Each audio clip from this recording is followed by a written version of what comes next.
Hello, dear viewers. Support me by subscribing to my channel and share my video if you like it. And also, make sure you comment your thoughts.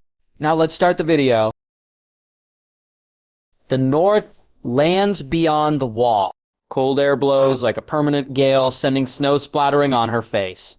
It is supposed to be summer, but here at the Forgotten Lands north of the wall, it seems to be in the throes of an early winter. If the snow falling on her face is any indication, despite it, she admits that the scenery in front of her is beautiful. Back home, at Earth, seldom can one see any more the wildland beauty untouched by human hands.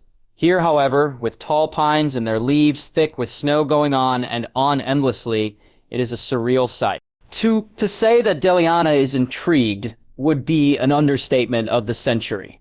Down south, she can feel only echoes of the magic that once pervades the land. Here, north, however, the magic is alive and strong. It touches everything.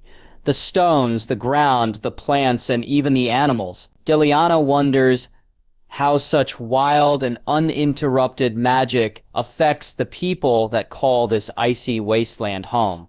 Would there be wizards here? She personally bets that it would be druids, or at least a form of druidism, if the earthen magic is any indication. Either way, she's here now, and she has time to explore and get her feel of the land.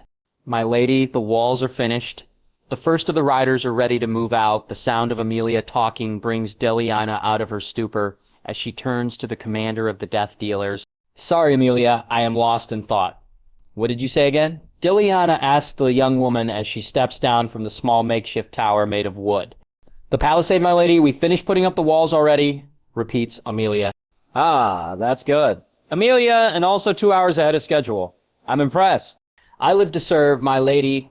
She bows once more, making Deliana want to do an eye roll at the actions.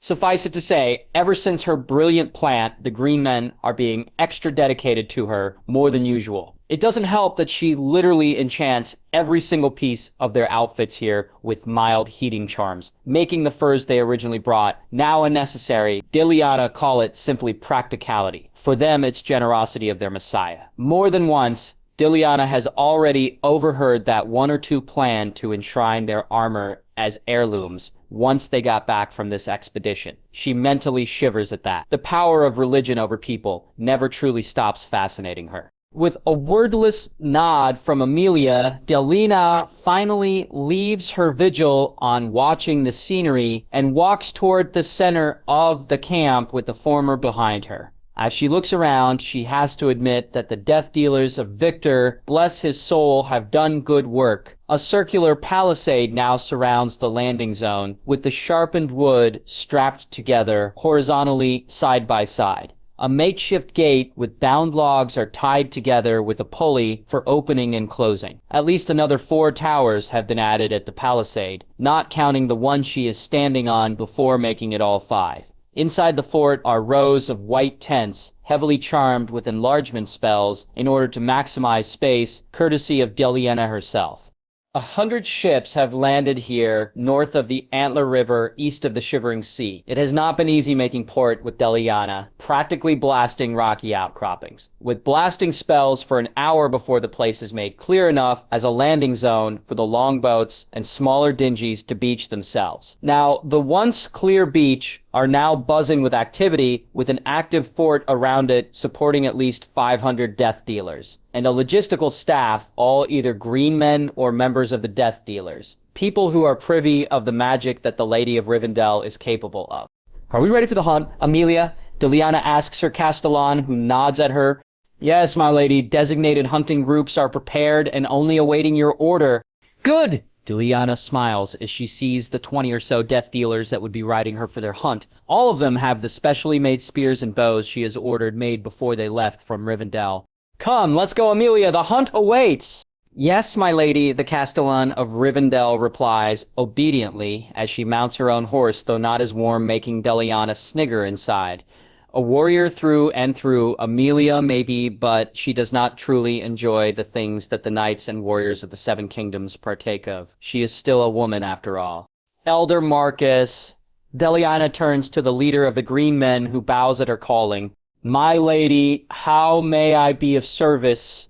Until I return, you are in charge, Elder. Diliana leans down to the man, though. Make sure that the walls are always manned. We are lucky so far that no wildling has managed to attack our base, but until then, keep the walls manned, Elder. If my sources are correct, these palisades that we make, they can easily scale. I understand, my lady, until you return. No wildling will breach the walls, says Marcus proudly. Steely, Yaina only smirks at the fanatic. I'm counting on you, Elder. Until then, hiya. With an urge of her hands, the black horse she is riding neighs and charges forward. In a split second, the rest of the death dealers are riding behind her, in chase. As the wind gusts past her face, Diliana smiles as the feeling of freedom washes through her. Ever since she has come into this world and trying her damnedest to establish her place, this is probably the most carefree, no expectations, no title, just the thrill of riding into a goal with the unknown waiting for her. We ride. Yes, my lady, the gaggle of voices from her retinue responds, as the company increases their speed. East of the Fort Landing Harbor on the copse of trees, a few yards away from the palisade wall. Look at those Southerner cunts traipsing as if they own the place, hisses Lord of Bones, glaring at the palisade angrily. He's been gathering his tribesmen ever since the first boats made landfall in this area. Small bands of free folk also has rallied to his call. It is rare for Southerners to come beyond fucking wall. Most of the times it's just crows, yet every now and then some foolhardy adventurer or lord would come wandering to the true north that the free folk call their home. It is always a source of opportunity for the free folk when such men come wandering about. 9 times out of 10, such folk tend to wear steel or bits of armor and equipment from the south, forged from castles, which is better than the bronze-crafted weapons of the free folk. If they are extremely lucky, the fools would be bringing a lot of fancy items with them that their more sophisticated leaders can wear or use as trophies. Cups with gems, after all, are perfectly nice to trade to the more vain chieftains for a bunch of weapons in exchange. Signal the men. We attack the east side altogether when the sun goes down. Quick and silent. Leave no one alive. Understand? Yes, Lord of Bones, his man replies before running off to issue his orders. Rattleshirt simply licks his lips. Tonight would be a slaughter, and it would be another tally to his reputation. Fort Landing Harbor. Marcus resists the urge to yawn as he checks the death dealers guarding tonight. The sun has just set, and the death dealers have just rotated fresh guards for the tired ones. Already those patrolling the walls are starting to go lethargic, or as lethargic as death dealers can be. Marcus personally knows that the personal bodyguards of the Lady of Rivendell are still taking the bad hit to their reputation after their failed protection detail with his predecessor, Lord Victor. He mentally sighs. He does miss the old elder. The man is both wise and resourceful despite his rather stern and cold attitude. He, with the Lady Diliana, after all, established the foundation of their kingdom single-handedly. Now he is gone, and it is up to Marcus as the next elder to fulfill the reins. In a more personal note, he is glad that the Lady Diliana does not appoint him as the Castellan of Rivendell. Marcus knows that he is no victor. He does not have the skills or the leadership qualities that the elder has. Sure, he is very good at keeping secrets, and he can maintain the discreetness that the green men possess, which is the cornerstone of their kingdom. Ruling Rivendell, however, and managing its affairs, no, that's not something that he is equipped to do, even if he wants to. Amelia is more capable than handling it, and he is actually glad that she is. The niece of Lord Victor might be young, but she certainly has the leadership skills that her uncle has. Plus, she cares for their lady in a personal manner. As far as Marcus is concerned, that is more important than any module of leadership or skill. Yaoraji, I. A high-pitched scream snaps. Marcus out of his musings as out of the gloom jumps a wildling dressed in seal furs with a sharpened staff aiming at his head. It is all he can do to catch the haft of the staff and prevent him from turning his head into paste. As it is, he just stumbles to the floor of the palisade and might have been bashed to death if not for a nearby death dealer jumping forward with a sword drawn and forcing his attacker to defend from the swift blows. Hold the line. Marcus can hear someone shout as he unsteadily regains his footing before picking up a nearby spear from a rack. Below, he can see dozens upon dozens of wildlings appearing from the gloom and scaling the wooden walls with ease, as if it's simply another road. Now, Marcus might not be a skilled fighter himself, like the Death Dealers, but any idiot can use a spear with the proper motivation. Suffice it to say, he has a lot of motivation right now for living and better, the fear of failing his messiah. Using the spear, he whacks one wildling at the back straight to the sword of the Death Dealer. He is fighting. He then rushes to the wall where a half-in and half-out woman is trying to get in only to be speared and send her falling down off the wall. As she falls, Marcus can feel his heart sinking as more and more wildlings are appearing, much more than the guards currently on the wall. "Bring me a torch!" he hears the Death Dealer captain shouts, and Marcus only has a second to remember that the Death Dealers have poured pitch on the outside of the walls when they set it up after. Below, one of the Death Dealers lights a large torch from a nearby one before rushing through the throng of the fighting, bulldozing through everyone. From his vantage point, Marcus can see the man making it to the stairs and up the palisade before an axe slams into his chest, courtesy of a bald wildling. The man's armor protected him, but the strength behind the blow sends him flying back down, torch being left still ignited on the palisade wall's floor. The torch! Before Marcus knows what he is doing, he finds himself crawling towards the fiery stick, amid legs of the infighting men, and some miracle makes it. Not wasting any more time, he picks up the burning piece of firewood and without hesitation lobs it off down below at the trenches. It is like someone flipped a switch. In a matter of seconds, the entire trench line lights up like dragonfire, engulfing those unlucky enough on the line of fire, sending them screaming to the snow as they are burned alive. Meanwhile, those that are attacking found themselves cut off from the momentum of their attacks as further reinforcements are cut off. Superior weaponry and training carried the Death Dealers through the night as they easily throw off the walls the wildlings inside. For those stuck on the other side of the fire, rapid crossbow fire rate cut through them like hot knife through butter. Come morning, all that would be left of those wildlings who do not run from the attack are either charred bodies or cold corpses in the snow.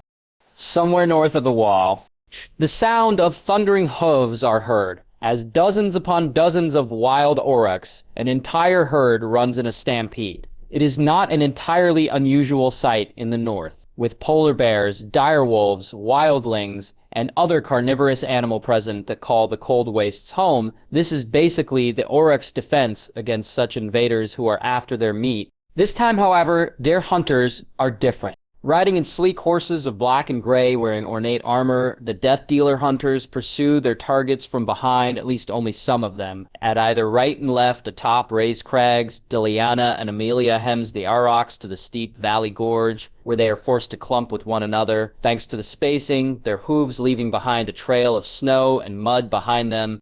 As she rides, feeling the wind on her face, Doliana smiles. She is excited, plain and simple. She will never admit it, but this is her first time hunting.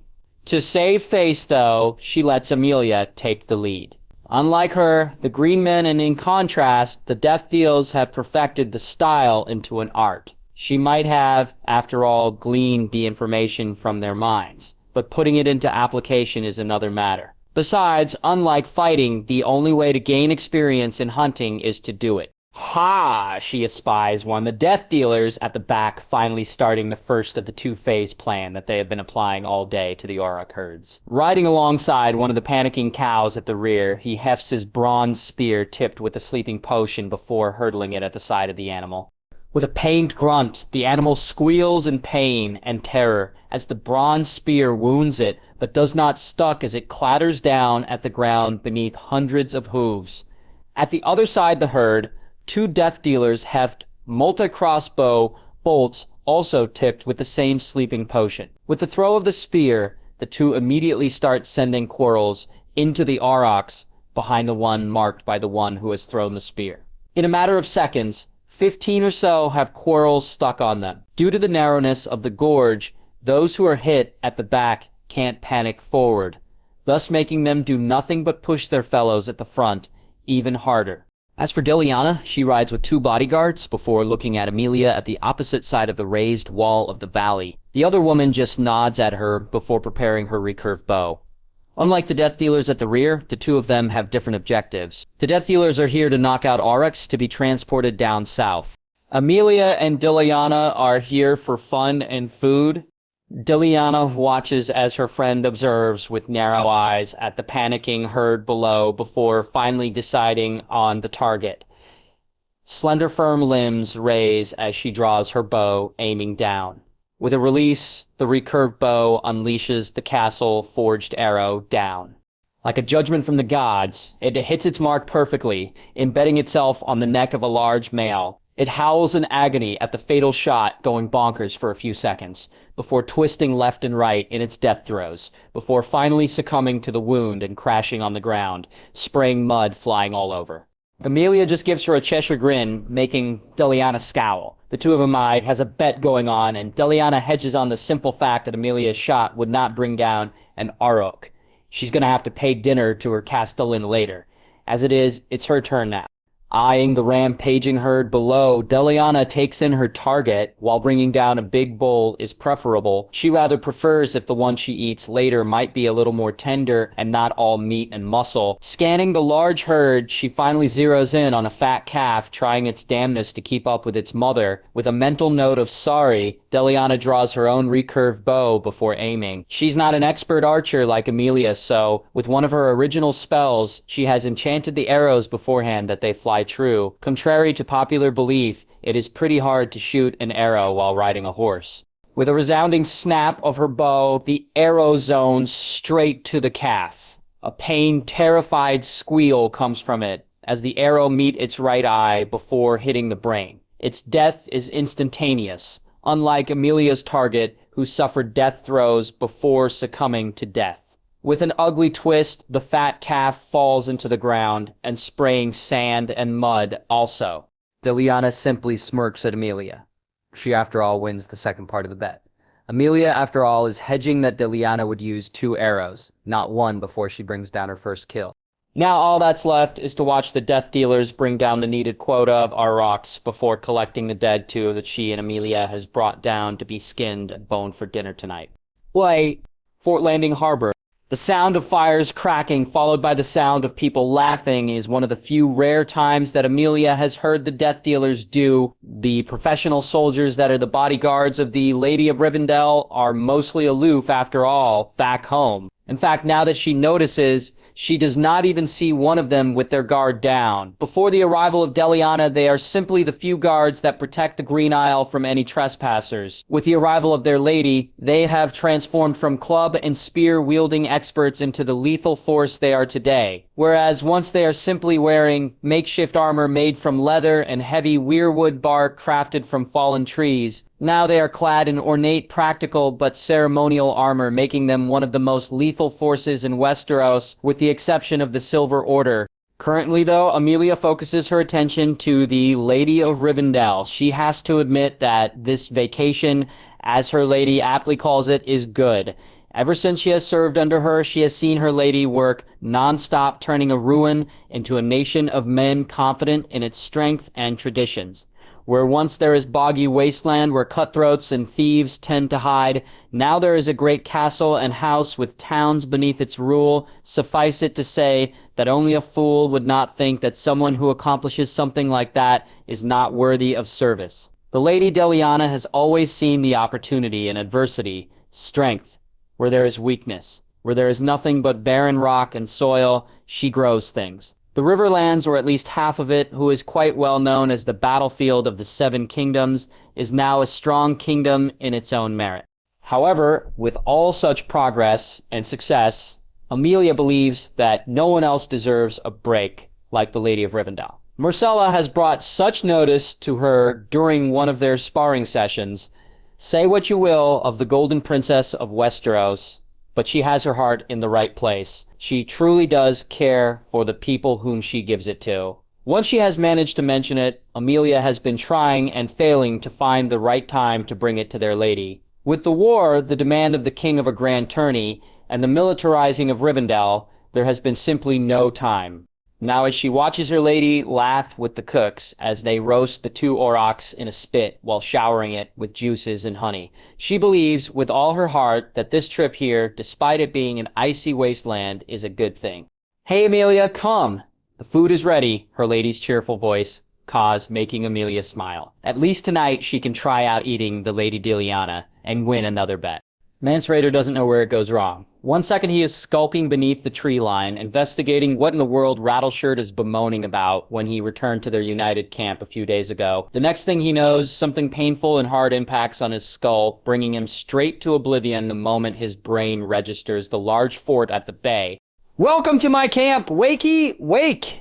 The voice echoes inside his skull, and Mance groans as he tries to get his senses in order, slowly waking up. His eyes still refuses to cooperate, and he is still seeing double. His senses, though, are not given the chance to recuperate, as a bucket of ice-cold water sloshes all over his face, making him snap in attention from the sudden combination of a wake-up call via cold water and bucket throwing. "What the fuck?" Mance Raider's curse is stopped as the feeling of cold steel touches his throat, making him freeze in instinct.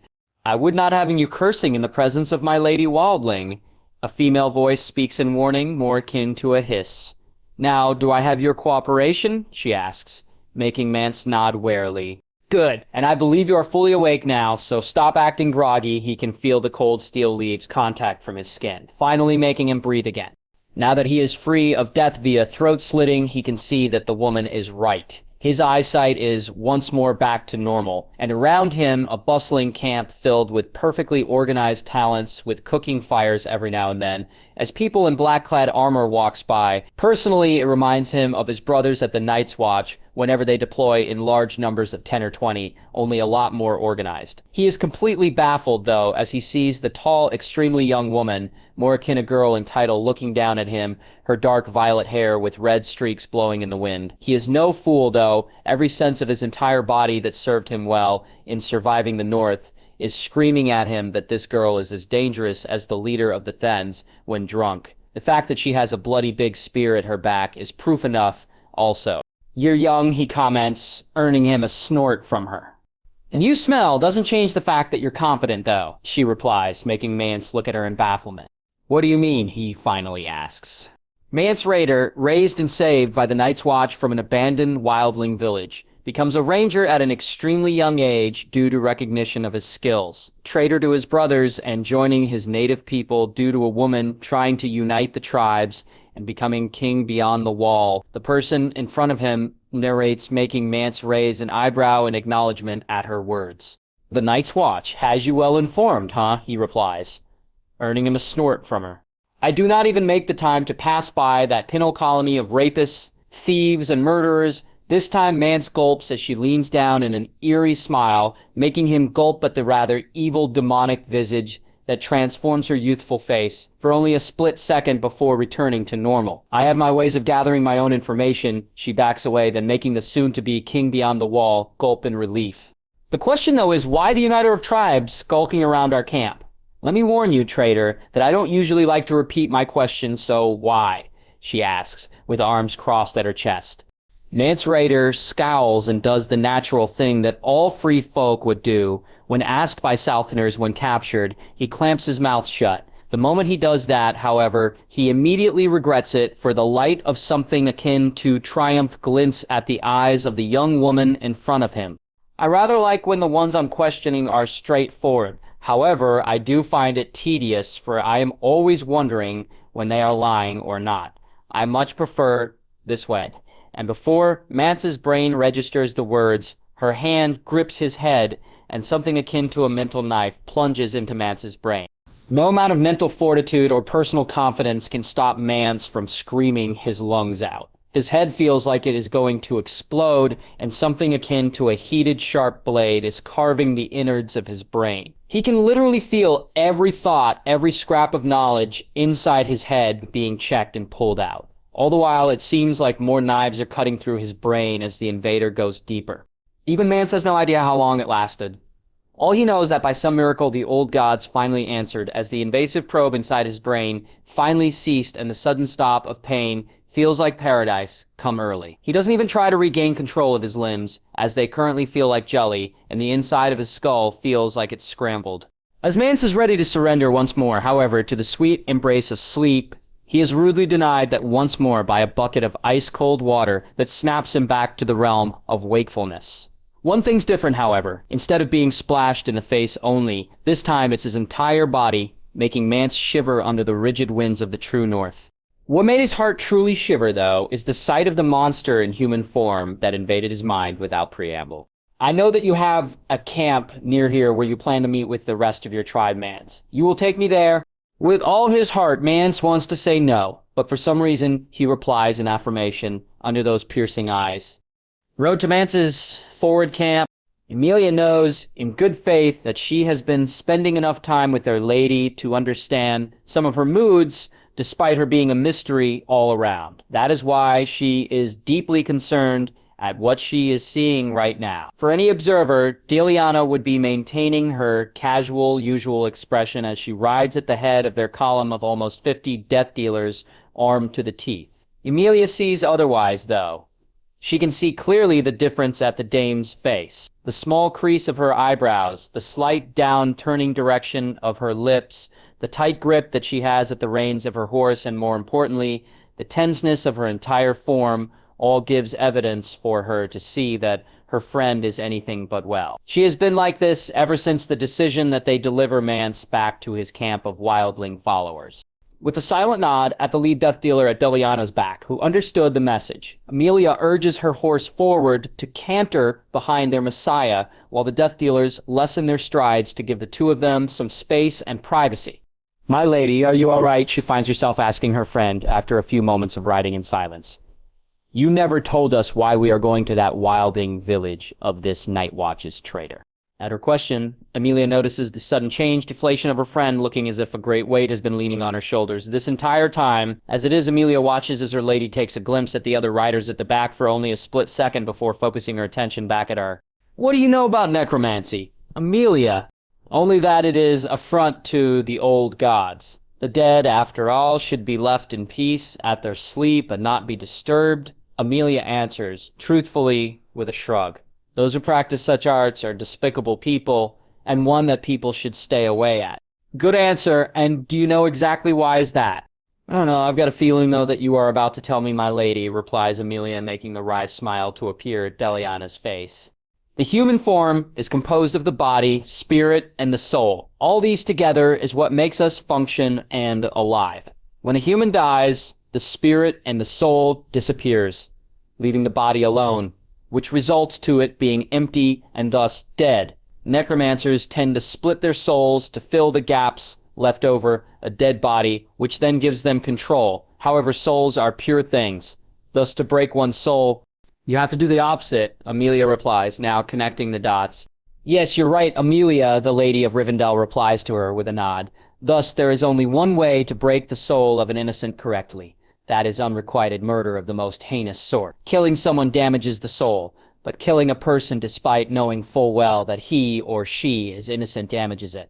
Repeat the process a few more times and the soul will crack enough to pieces that you can then use to put into dead bodies, whence you can then control them." "So, we are hunting a sorcerer, my lady?" Emilia asks. Deliana only snorts at her question. If only it is that simple. No, a human sorcerer can easily be dealt with. A sorcerer made from a construct of magic is different, however. Emilia only blinks in utter confusion at her lady. For some reason, the Lady Deliana is finding it prudent to be speaking in riddles today. In a way, it infuriates her. "Can you clarify, my lady?" Emilia asks. "I don't understand." This time, the look that meets her eyes is one of sadness. "We are heading to Mance's camp, where I expect one of the White Walkers will show themselves. In a way, I want to save them." Almost in that moment, Emilia completely regrets asking in the first place. Somewhere on the outskirts. It is the fires that first give off the first warning signs that something is wrong. This far in the north, Deliana has rooted more than enough information from Mance's brain to understand that the wildlings, or the free folk as they call themselves, never like to advertise their positions by lighting up fires without a proper place of hiding. Thus, when their large party arrives at the camp, she is not at all surprised at the sight of dead bodies. Wildlings all littering the white ground. All of them have stab wounds of some kind, and most, if not all, are in a state of the early stages of rot. This gives proof that they are at least dead for 2 to 3 days already. "By the gods, what is going on?" She can hear Mance gasping in both shock and no small amount of terror at the sight. Deliana mentally rolls her eyes. The man obviously knows what happened, he's just being dramatic at it. Is Deliana scared? Definitely. Necromancy is a serious issue even back then at her old world. Other than the fact that dealing with a dead walking corpse is a psychological and physical hazard, there is also the added trouble of handling the ones who raised them. Necromancers who have a penchant of raising the dead tends to break their souls to tiny little pieces to the point that in the unlikely scenario you get to them, they are unhinged to the max and dialed to 10. As far as Deliana is concerned, it is always dangerous on dealing with an unpredictable opponent instead of a predictable one. They after all lash out in ways that can catch you off guard. As it is a general rule that when dealing with necromancers back in her day, it is highly advisable that you bring backup with you, and a lot of it. Now, as to the reason why she is deviating from her vacation is because of the singular fact that she wants to see personally this new threat. Even in her previous world, she has never seen a magical construct use necromancy before. Deliana hates not knowing, and worse, it is a threat to everything she has built. So yes, it is a big no. No, I guess we arrived in time again to see the results of the White Walker's aftermath. Mance, comments Deliana to the man who looks pale as ghost as he is snapped back to reality from the sight of dead bodies littering now empty tents. We should get out of here. The bodies are not raised. It is still here. We must move quickly before they turn. We must... He is promptly cut off by a slap by one of the death dealers, nearly breaking his jaw due to the gauntlet. Only speak when you are spoken to, traitor, hisses the man, who backs down with a raised hand by Deliana. Is it still here? She simply asks Mance, who nods, despite the blood on his lips. Yes, the bodies. They usually don't leave any bodies behind, answers Mance, looking sick at the sight of a woman speared through the throat and her innards ripped open. Very well, burn the bodies, search the outliers, barks Deliana, immediately making the death dealers at the back ride forward without hesitation, as they check the camp. Are you fucking mad? There's a White Walker in the vicinity. We should be running, not searching for it, shouts Mance, earning him a slap from one of the death dealers, which reopens his busted lip. At least let me go with them and I can check if any of my people survive. No, the death dealers can deal with the dead. You're staying with me, Deliana sternly says, making the man give her a stink eye, but saying nothing. Good, he's learning. Gauntlet through the face works every time. Now as to the question why Deliana is giving an effort on finding out more about these apocalyptic zombie of doom is he. She has literally no plans on letting these ice fuckers ruin years and years of work down south. Suffice it to say that there's no point of being Deliana the Great if there's no one to sing her praises, is there? Especially the fact if they are walking dead zombies in the control of a magical construct who is not mad, addled with soul damage magic. As far as Deliana is concerned, the White Walkers is a mighty big problem. The first signs of snow again start to appear along with the darkening weather, making her frown unhappily. Suffice it to say that the ever-changing weather of bad snow to sunny snow doesn't agree with her. While she can stomach snow in winter just fine, Deliana rather prefers the hot seasons compared to the cold ones. Around the large camp, the death dealers are walking all over, lighting their torches and lighting up the dead bodies one by one before moving on to another. It is, suffice it to say, an eerie sight. Add the silence and it is quite nerve-wracking. She has to give it to her bodyguards. They certainly have nerves of steel. A soft clatter makes her turn to see that Emilia has taken off her helmet, nodding at her once in recognition, before focusing in looking at the death dealers in front of them. Then she feels it, only for a split second. A blast of magic, invisible to human eyes and muggle senses, overlapping the area. A scuffle sounds from one of the huts, where two of the death dealers entered, followed by the sound of broken wood. Then from the tent flaps stumble a really dead man with a bloody throat running around, and many a loss of balance across surprised death dealers, who is caught off guard by the sudden appearance of a walking dead man. They're turning. A shout from the two inside makes everyone immediately realize what is going on. Hoil! With an urge on her horse, Emilia rides after the running dead man, raising her crossbow at it. With snap and a twang, the bolt hit it at the head, straight killing it immediately as it crashes onto the snow. Aim for the head, she calls out to the death dealers, who, much to Deliana's pride, immediately becomes alert as they recovered from the sudden shock of a dead man walking. Swords and weapons are drawn as her troops around the camp readies themselves for the sudden revival ceremony of the dead going around them. Deliana nods at the death dealers guarding Mance, who immediately cut his bonds and handed to him his large oversized bronze knife sword that they confiscated beforehand. Apparently the man understands the concept of the enemy of my enemy is my friend, for he does not start attacking his captors, but readies himself instead. Sounds are starting to emanate from the dead men and women around them, and men are twitching hard already.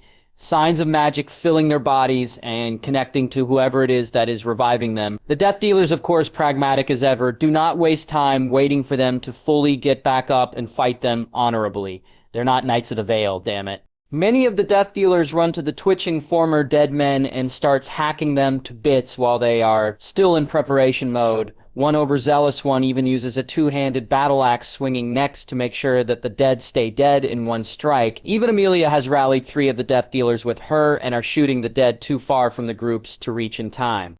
Stelliana can see it clearly though. Despite the best efforts of the death dealers, there is just too few of them to deal with all the dead bodies littering the camp right now. If her estimate is right, they do not have the time to kill them all before they are all up and about. The sound of wood breaking, followed by a panicked whinnying sound, makes her turn to the sight of a fully resurrected wight clinging to a death dealer atop his horse, trying to rip at him with its claws. The death dealer is disciplined enough to fight off the dead man. Unfortunately, the horse is not, and it whinnies in fear and panic as it lands on its back. Around more wights are rising, and her bodyguards are responding as best as they could. One rushes a standing wight with an axe, chopping at it on the head, only to be tackled by another wight. Another wight appearing from a not-yet-checked tent appears ready to dogpile him on the ground, only for his partner to stab it in the chest as it flails upon the sword. All around wights are rising now in numbers, and death dealers in small groups are dealing with them as best as they could. They have the skill, the weapons, and the armor to ward off the claws and the teeth of the wights after all. The wights, however, have tenacity, psychological terror, and lack of self-care makes them rabid attack dogs that are extremely dangerous. They are already posing a threat for some of the death dealers atop horses. The equestrian animals are unused to dead men and their foul presence, causing them to throw many of their riders where. Already Deliana can see the first casualty, a death dealer stuck below his horse, only to have his face mauled by a wight through the slits of his helmet visor. The death dealer with the battle axe seeing the death roars in anger before rushing and slamming the large weapon at the skull of the wight, breaking it in half. A wight on fire rushes him, but another swing of the battle axe removes the neck of it. It is obvious thought that they need every help that they can get. With an urge of her horse, Deliana rushes to the fray, wordlessly followed by her 5 bodyguards and Mance. Her charge comes just in time, too. One of the larger wights manages to throw a death dealer off it before mauling his companion and roaring in triumph. Unfortunately for it, its roar of victory is not extended as Deliana's Valyrian spear cut through and decapitating it almost immediately. Left and right, her spear struck before with a wave of her hand. The flame whip appears once more and strikes a wight atop the wooden thatched roof of a tent, making it burst into flames, burning the trapped wights inside.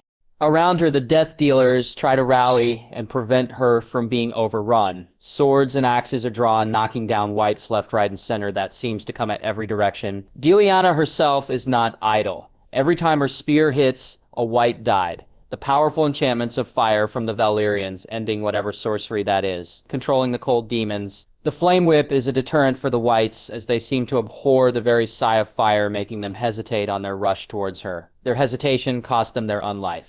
"My lady! My lady!"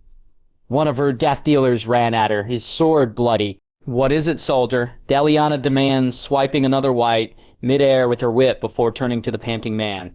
"Tita W. Wildling has escaped," he responds in an out-of-breath manner. "What?" Deliana hisses before looking around. Indeed, there is no sign of the slippery former crow. "Fuck, I need a—" "My lady!" One of the wights has gotten through the death dealer defense lines, heading straight for her. It is intercepted, though, by the one wielding the battle axe as he tries to take a swing at it. The dead, however, is quite wise as it intercepts the attack by grabbing at the handle before throwing the death dealer through one of the tents.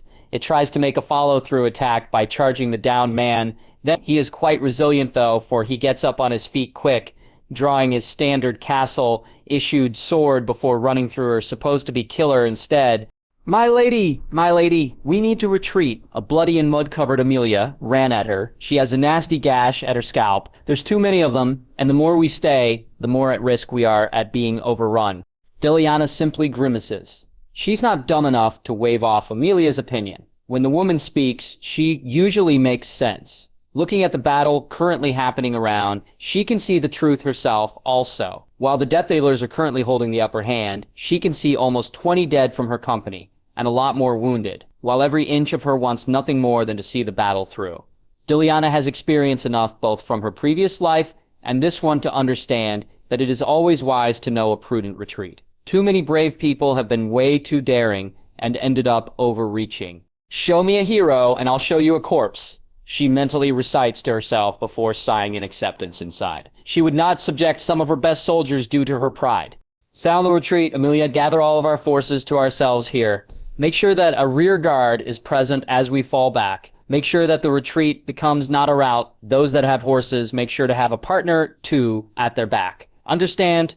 Yes, my lady, I'm on it, Amelia replies with a bow before running off with 2 Death Dealers to sound the horn of retreat. Diliana simply curses, cutting down another wight. This expedition here of herself is a failure, and the only condolence she has is that there's a mighty big wall separating the southern lands from whatever monstrosity they are facing right now. The loud sound of a horn blowing finally makes her look as the Death Dealers rally back to her in formation while fending off dead men. As she and her group finally retreats, it is only for a moment, but Diliana imagines a pair of icy blue eyes staring at her from the gloom of the forest far ahead. Tiredness, that is something that Robert Baratheon has been contending with these past 2 years. Apparently due to the almost civil war caused by the assassination of Diliana Tully during the Grand Tourney. The faith of the Lords of the Realm on the crown to restore order has been shaking badly. Long story short, it has taken its toll on the entirety of the King's Small Council, more specifically to his ever-loyal hand. Lords going after each other, missing heirs and daughters, the Throthels ambushed by unseen attackers. It is a disaster. Dan Aaron, bless his soul, has been trying his utmost to resolve through diplomacy to bring the power base of the king back in order and prevent the realm from splintering. In a way, it has made the already old frail man even frailer, and it is no big shock and surprise for Robert to hear one day that his surrogate father fell ill at one council meeting. Robert may be a waste, but if there's one good thing he is good at, it is caring for the people he holds dear to him. Thus, after much self-determination and against his better nature, he reluctantly takes his seat on the Iron Throne and takes over a lot of Jon's responsibilities, which is supposed to be his responsibilities in the first place. While motivated by affection for the Iron Lord, another reason is that Robert knows that without his big lard sitting his arse on the throne, it would be his wife in charge, and in extension, Tywin's wrinkly ass on the throne. Now, he can't have that for whatever reason. Sure, Jon has served once again once he's up and about, but Robert has seen his deterioration,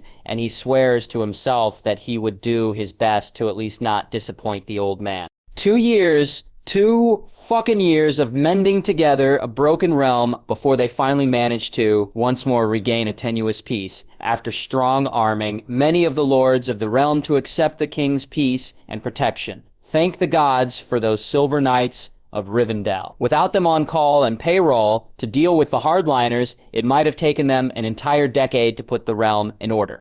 Looking at the empty, smaller chair beside us, Robert refuses to let a frown appear on his face due to him holding court. The chair is supposed to be for the crown prince, where he could take his place in his father's presence when he takes court. Instead, it is empty, and thinking about it makes Robert want to have a headache. His idiot, sadistic son for an heir seems to inherit the worst traits of both his and Cersei's. Lack of responsibility, cruelty, sadism, and Robert is erratic enough to see a trace of something wrong on the child. His younger son, on the other hand, is the exact opposite of Joffrey. While the crown prince is a bloody lion, his brother is a timid cat for God's sake. Robert groans as he tries to tune off the lords below, accusing one another for apparently sleeping with each other's wife. It is simply another day in court. He turns his thoughts to happier things, though, like his dear daughter, successfully ruling a town in Rivendell with great success. Rivendell, training yard. The sound of steel smacking steel can be heard throughout the yard of the training grounds of where the death dealers usually practice their sword arts. Currently, though, the grounds are empty of the usual black armored people bashing each other or new aspiring death dealers. Instead, there are cheers going on as death dealer guards and trainees cheer at the two live figures, swatting at each other in the middle while exchanging money hands. There is, after all, no happier scene for boys than see pretty girls duke it out. Giving up, Sella? No chance after this. I'll make you eat dirt, mocks Deliana to the panting princess of the realm, wearing the form-fitting leather bodysuit common to death dealers. Give up? The princess spits at the side, waving off her golden French braid off her face. I don't even know the meaning of the word anymore. Delia, Marcella replies with a smirk, preparing herself in a loose defensive stance. As she expected, her mentor in admiration rushes at her, the extra whip at her left hand lashing like a snake at her unguarded side. Deliana, after all, is more of an attacker than a defender. Instead of backing away or trying to parry with her sword like any amateurs might do, Emilia instead blocks it with her left hand, letting the string wrap around her greaves. Deliana is a master at the usage of the whip. If she lets herself flow with her expectations, she'll be playing straight to the Lady of Rivendell's domain. As it is, she yanks hard at the older woman, making her yelp. She might never have been able to do this on their spars before. With her almost 13 years old now, though, and fueled by the aging potion, she looks and stands near 16 now, almost the same height and weight as her mentor. The sudden, unconventional move obviously catches Deliana by surprise as she stumbles forward straight towards Marcella. The Golden Princess of the Realm simply grins victoriously. This is her chance. She raises her sword, anticipating the neck of Deliana, where then she could force her to yield only to feel a stinging pain at the front of her face, specifically her nose. Arms flapping wildly like a bird, Marcella lost balance and crashes back first in the ground. Groaning and literally seeing stars, she glares at the grinning figure looking down at her. That's cheating. You punched me. She exclaims in accusation at the Lady of Rivendell, whose amusement seems to increase. If you're not cheating, you're not winning, Sella, now get up. She orders, holding a hand to her. He punched me, Marcella simply repeats in a grumbling tone, but she takes the hand offered to her nevertheless.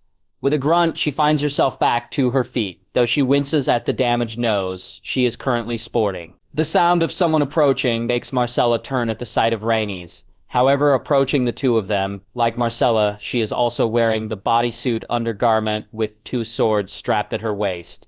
My lady princess, she greets, before wincing the moment she lays eyes on her. What the hell happened to your nose, princess?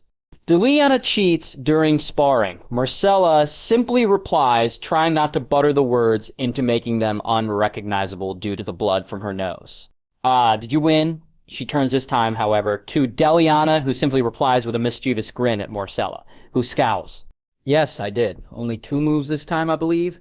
Marcella simply rolls her eyes at the shared smiles the two are sporting. Apparently, Marcella does not inherit the famed skill in the art of swordsmanship from her uncle. Sure, she's competent with practice and training to be able to defend herself, but she'll never be a prodigy like Rhaenys in the blade. Deliana is okay with the sword she notices, but her true skill is with the use of that fiery whip of hers, or the spear. Despite the skill differences, though, they still find it a reason to batter her black and blue. Apparently experience is a great teacher. Marcella doesn't know whether the one who founds that saying is either a masochist or simply making excuses for his failures.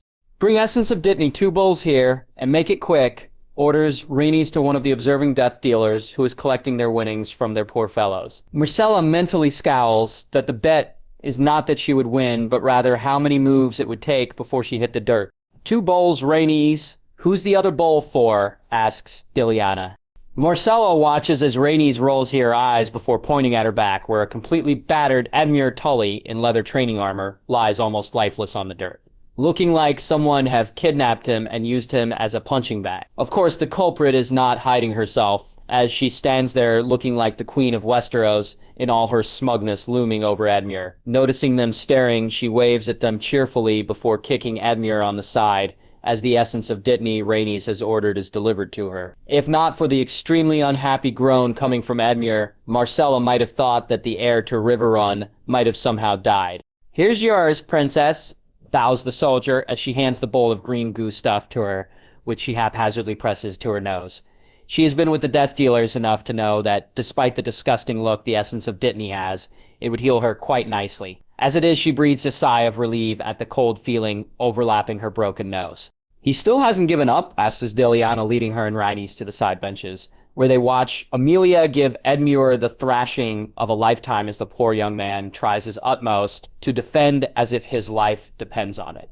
Judging by his pulpified look, it probably does, before sending him flying by a judo kick at the face. "No," answers Rhaenys with a wince as the heir of Riverrun lands on a boneless heap at the ground. "He is still trying. I would give up if I am him, though. It seems like an impossible goal."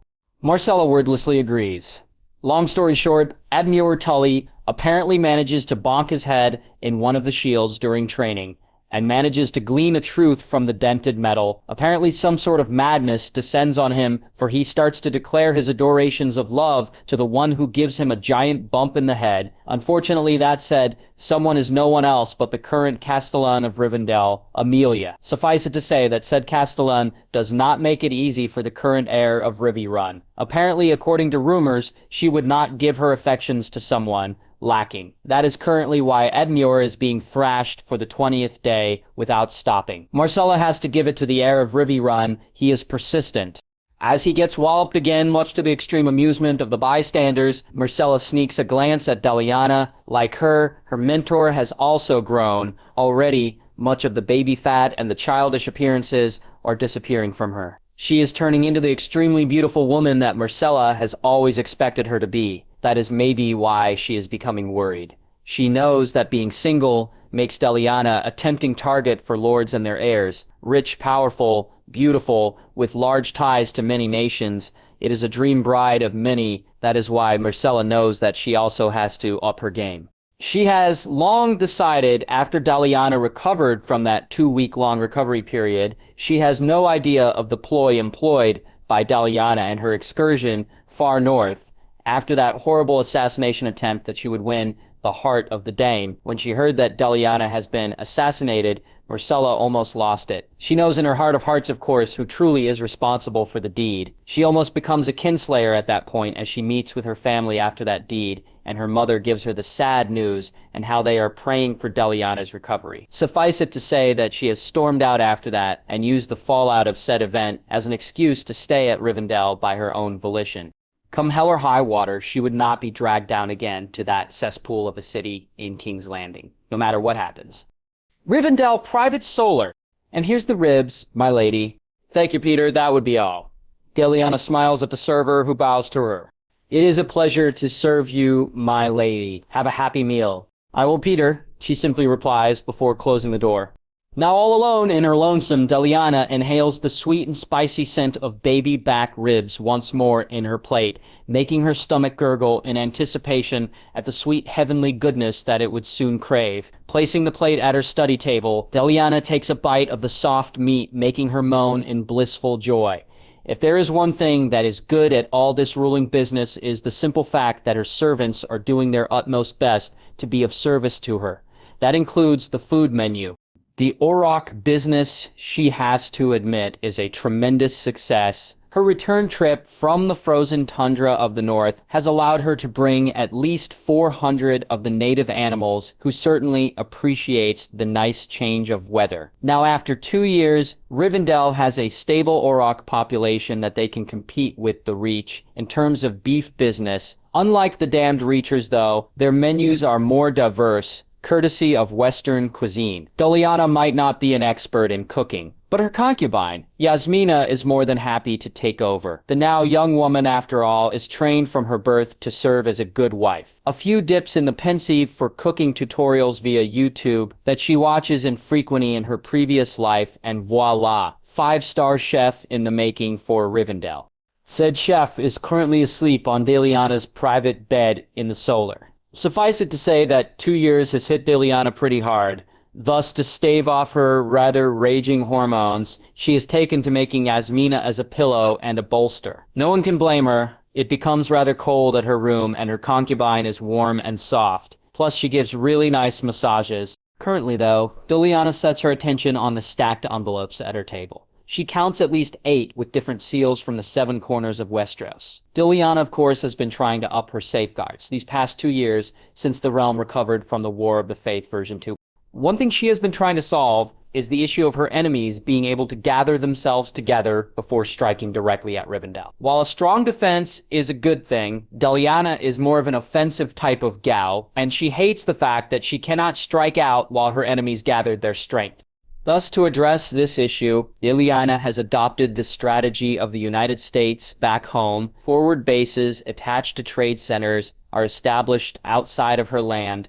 While not as lavish as the fortresses that now guard her river entrances, which are armed to the teeth. These fortified forts can serve as deterrents and also a harbor for her people doing business outside of Rivendell. Not only would these forts be threats to any enemies soon, but majority of their men are trained as skirmishers, light infantry able to move fast, strike hard and true before retreating against the peasant, bulky levy tactics employed by the Westerosi.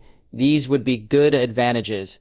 Normally, she would never be able to succeed on allowing any of the Lord Paramounts to agree to this. However, many of the minor lords are freaking out during the War of Faith Part 2 that they are willing to cede rights to a trade center via fort in exchange for steady supply of food and exchange for steady supply of food and protection. By the moment that the king's tenuous peace settles back at Westeros, these forts are now fully built, manned, and supplied, much to the ire of the Lord Paramounts. After almost a month of complaints and threats, they finally leave it be. While the Lord Paramounts, after all, control the lords in their domain, they cannot specifically tell a lord what and what not to do. It would simply be bad press and would alienate what would be a possible ally instead.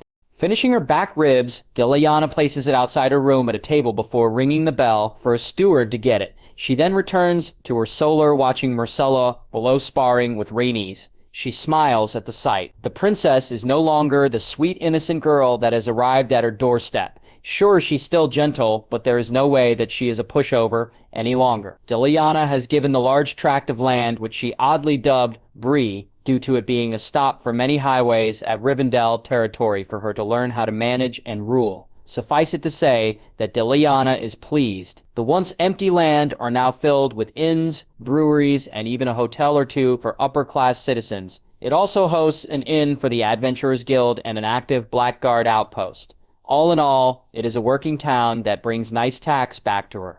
As she watches her golden-haired friend below, Lyanna wonders if she should say yes or no to the inevitable that would come between her and Myrcella. It would be an uphill battle with little to no benefit, yet part of her really believes that things would work well between the two of them. Myrcella is literally, after all, living side by side with her. What would be the change other than the fact that they would be joined at the hip? Literally. She sighs as she averts her eyes. She needs to think more about it. There is still the project after all, up north at Sea Dragon Point, that she would need to put her attention at soon once it hits the stride and almost done. Currently, though, Lyanna removes her outer robes, leaving her in her shift before joining Yasmina under the sheets, who cozies up to her. For now, though, she would just relax a little and enjoy the warmth of another holding her. There is always time for politics once the ships of the Iron Bank arrive soon at the shore blue city of Dol Amroth up north. The North Sea Dragon Point. John slap me in the face and tell me what I am seeing is not a hallucination of mine. The words is followed by a smack with a rather indignant follow-up of a protest from the heir of Winterfell. Ned, however, ignores the japes and the youthful banter of his sons, as like his heir, he struggles to understand what he is seeing right now. Sea Dragon Point is never a place for good harbor due to the sheer cliffs with jagged edges on its sides. While ships can come and go on the bays, the trek across the raised land masses would be tricky and hard. That is why no large army can invade the north via the open areas of Sea Dragon Point, all wild and untouched. Plus the waters are full of those man-eating fishes that usually travel the coast in numbers due to the large amount of seals that call this area home. As he looks down, however, all he can feel is bewilderment and no small amount of wonder. And admiration. Last he checked here, Sea Dragon Point is simply full of workers being unloaded via longships of Rivendell with a small palisade for protection. The terrain is still the same. Now, however, it looks like someone has taken the old version of Sea Dragon Point, gives it a little juggle, and something else comes out. The once rotund bay is gone, with cement and white gravel going over mile upon mile. A large harbor stands ready with only a few ships currently added. It is the giant city of light blue marble, however, overlooking the entirety of the bay that catches Ned's attention. Like Rivendell, the city seemed to be perched on the giant jagged cliffs that are once unsightly and dangerous. Now said cliffs are full of domes, houses, and towers that rise to the skies, interconnected by elegant archways. While nothing like Rivendell as the young Demeric Bolton describes it, it is certainly its qualities, especially with the 1,000 banners of the White Swan flowing from the parapets. At its bay, a small islet far from the main city, stands a single white tower that rises to the heavens. Its walls are open at the very top, and a blue fire burns at its middle. The way Ned hears it from the herald, this is the lighthouse of Dol Amroth, a guide for ships approaching it. For the life of him, though, he has no idea what ships, seeing that the seas are west of Westeros, which are completely uncharted. With all that the Lady Deliana achieves, Ned might say that he is used to the rather impressive wonders that she spouts in quick succession. That is a flat lie. He can literally feel his own eyes falling from their sockets at the realization that she finished all this in 2 years. Where in the world is she getting the money? The people? The management for such work? When he fortified and have Moat Kylan repaired during the War of the Faith the second time, it has almost bankrupted the North's funding. Ned quietly murmurs a question to the old gods beneath his breath. Unfortunately, air does not answer when you ask it a question. Dol Amroth, I have to say, Draco, that you have done well finishing this place well within schedule. I have been putting at least an expectation that it would be late for a year at least, comments Deliana as Draco leads her to the wide-open halls of Dol Amroth. Unlike Rivendell or Osgiliath, its walls have shards of crystallized blue in them like living waters. According to the green men that he has managed to recruit on its creation, it is made in the same process as the Delianite is, only a lot less refined, which diminishes its value by dividends. Still, it is exquisite to look at, and that is its original purpose.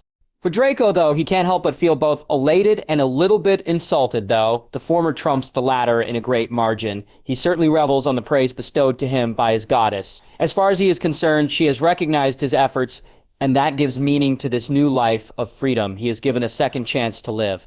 On the other hand, a part of him feels hurt that his goddess doesn't believe that he can do it with the timetable he is given. He has proven himself at Osgiliath, hasn't he?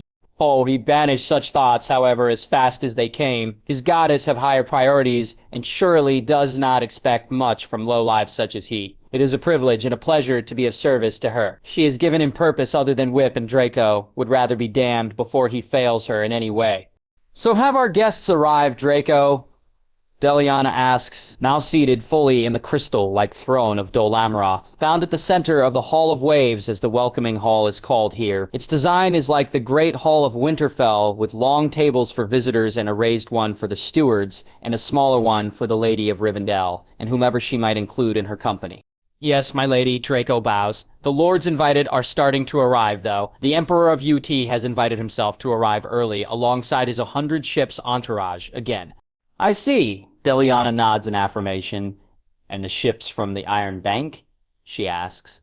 They are yet of afar off, but they are sailing with the ship from Bravos, my lady, answers Draco. Good, Deliana stands, making Draco and the rest of the Blackguard bow at her rising.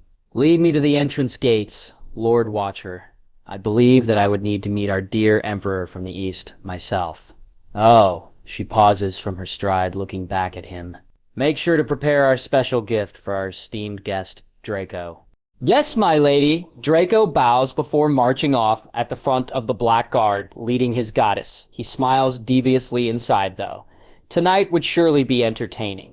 Dol Amroth Harbor. Emperor Lingtong, I thank you for making the long trip.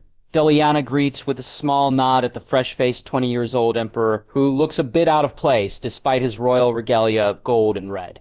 Unlike the former emperor of Yiti, this one does not have the fatness or the triple chin of the latter. Instead, his face is still full and sharp with the kindness on his eyes. It is pathetically obvious, however, that he is no warrior. My condolences after the death of your father. It is such a shame that he died before his time. Thank you, my lady Deliana. Accidents do happen, my lady, I am afraid. My father's too overfond of food and drink, and finally it gets the better of him. dead at his own table. A shame. He might have preferred dying on a battlefield. He will be sorely missed. I have been remiss of his advice these past 3 years, the young emperor replies with a nod back. Deliana's eyebrows shot up at the gesture. As protocol dictates, being Emperor Ling Tong should not bow to her, a minor lady of the realm of Westeros. Either the young man is being testy, or he is simply overly naive. She would rather put her eggs on the latter than the former. I am glad that you have deigned to come, your majesty. I am uncertain whether you would make the trip due to the long distance between your country and mine. Will you walk with me? Says Deliana, gesturing to the road, heading to Dol Amroth. With a small movement of his head, he follows with the rest of his large retinue.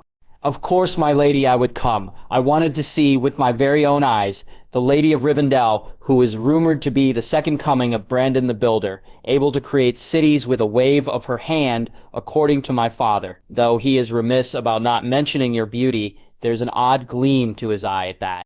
Please, your highness, it is nothing but an exaggeration of those who do not understand. All it takes to achieve something is the determination and the strength of will of a person. Don't you agree? She replies. And I am not entertaining suitors of any kind at the moment. Your highness, I have plans that needed finishing, and union would only be a distraction. Deliana has to admit that she rather likes this new emperor. Maybe a bit soft-spoken, but rather polite, someone she can work with, while she is happy dealing with the rather foolish former emperor who can be swayed by words and flattery. She rather misses common sense when it comes to dealing with men, something that seems to be missing in a lot of lords at Westeros.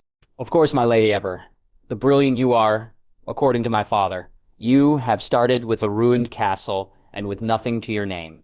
Now you are one of the most powerful and influential people at your continent. Pray tell, how do you do that? Deliana simply smirks at him. Magic, of course, what else? She replies honestly. Ah, magic. The principle of the making the impossible possible, he replies, making Deliana mentally snigger as she espies Emilia rolling her eyes at the back of the line. The moment they reach the curve of the harbor, though, and finally seeing the great castle of Dol Amroth in all its glory, the Emperor of Et stops as he gawks at the beautiful blue castle fortress perching at the side of the cliff. Look, with the blazing sun high above, the entirety of the architecture looks like rather giant icicles jutting out of the stony side. By the gods above and below, the tales back home, do you know justice, my lady? How in the world do you manage to complete that in 2 years?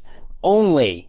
This is a project that even with all my resources would take at least 30 to 40 years, even a lifetime or two. My father has been truly remiss of his praises about your accomplishments. If the castles of Rivendell and Osgiliath are anywhere as beautiful as this one, high praise from you, your highness.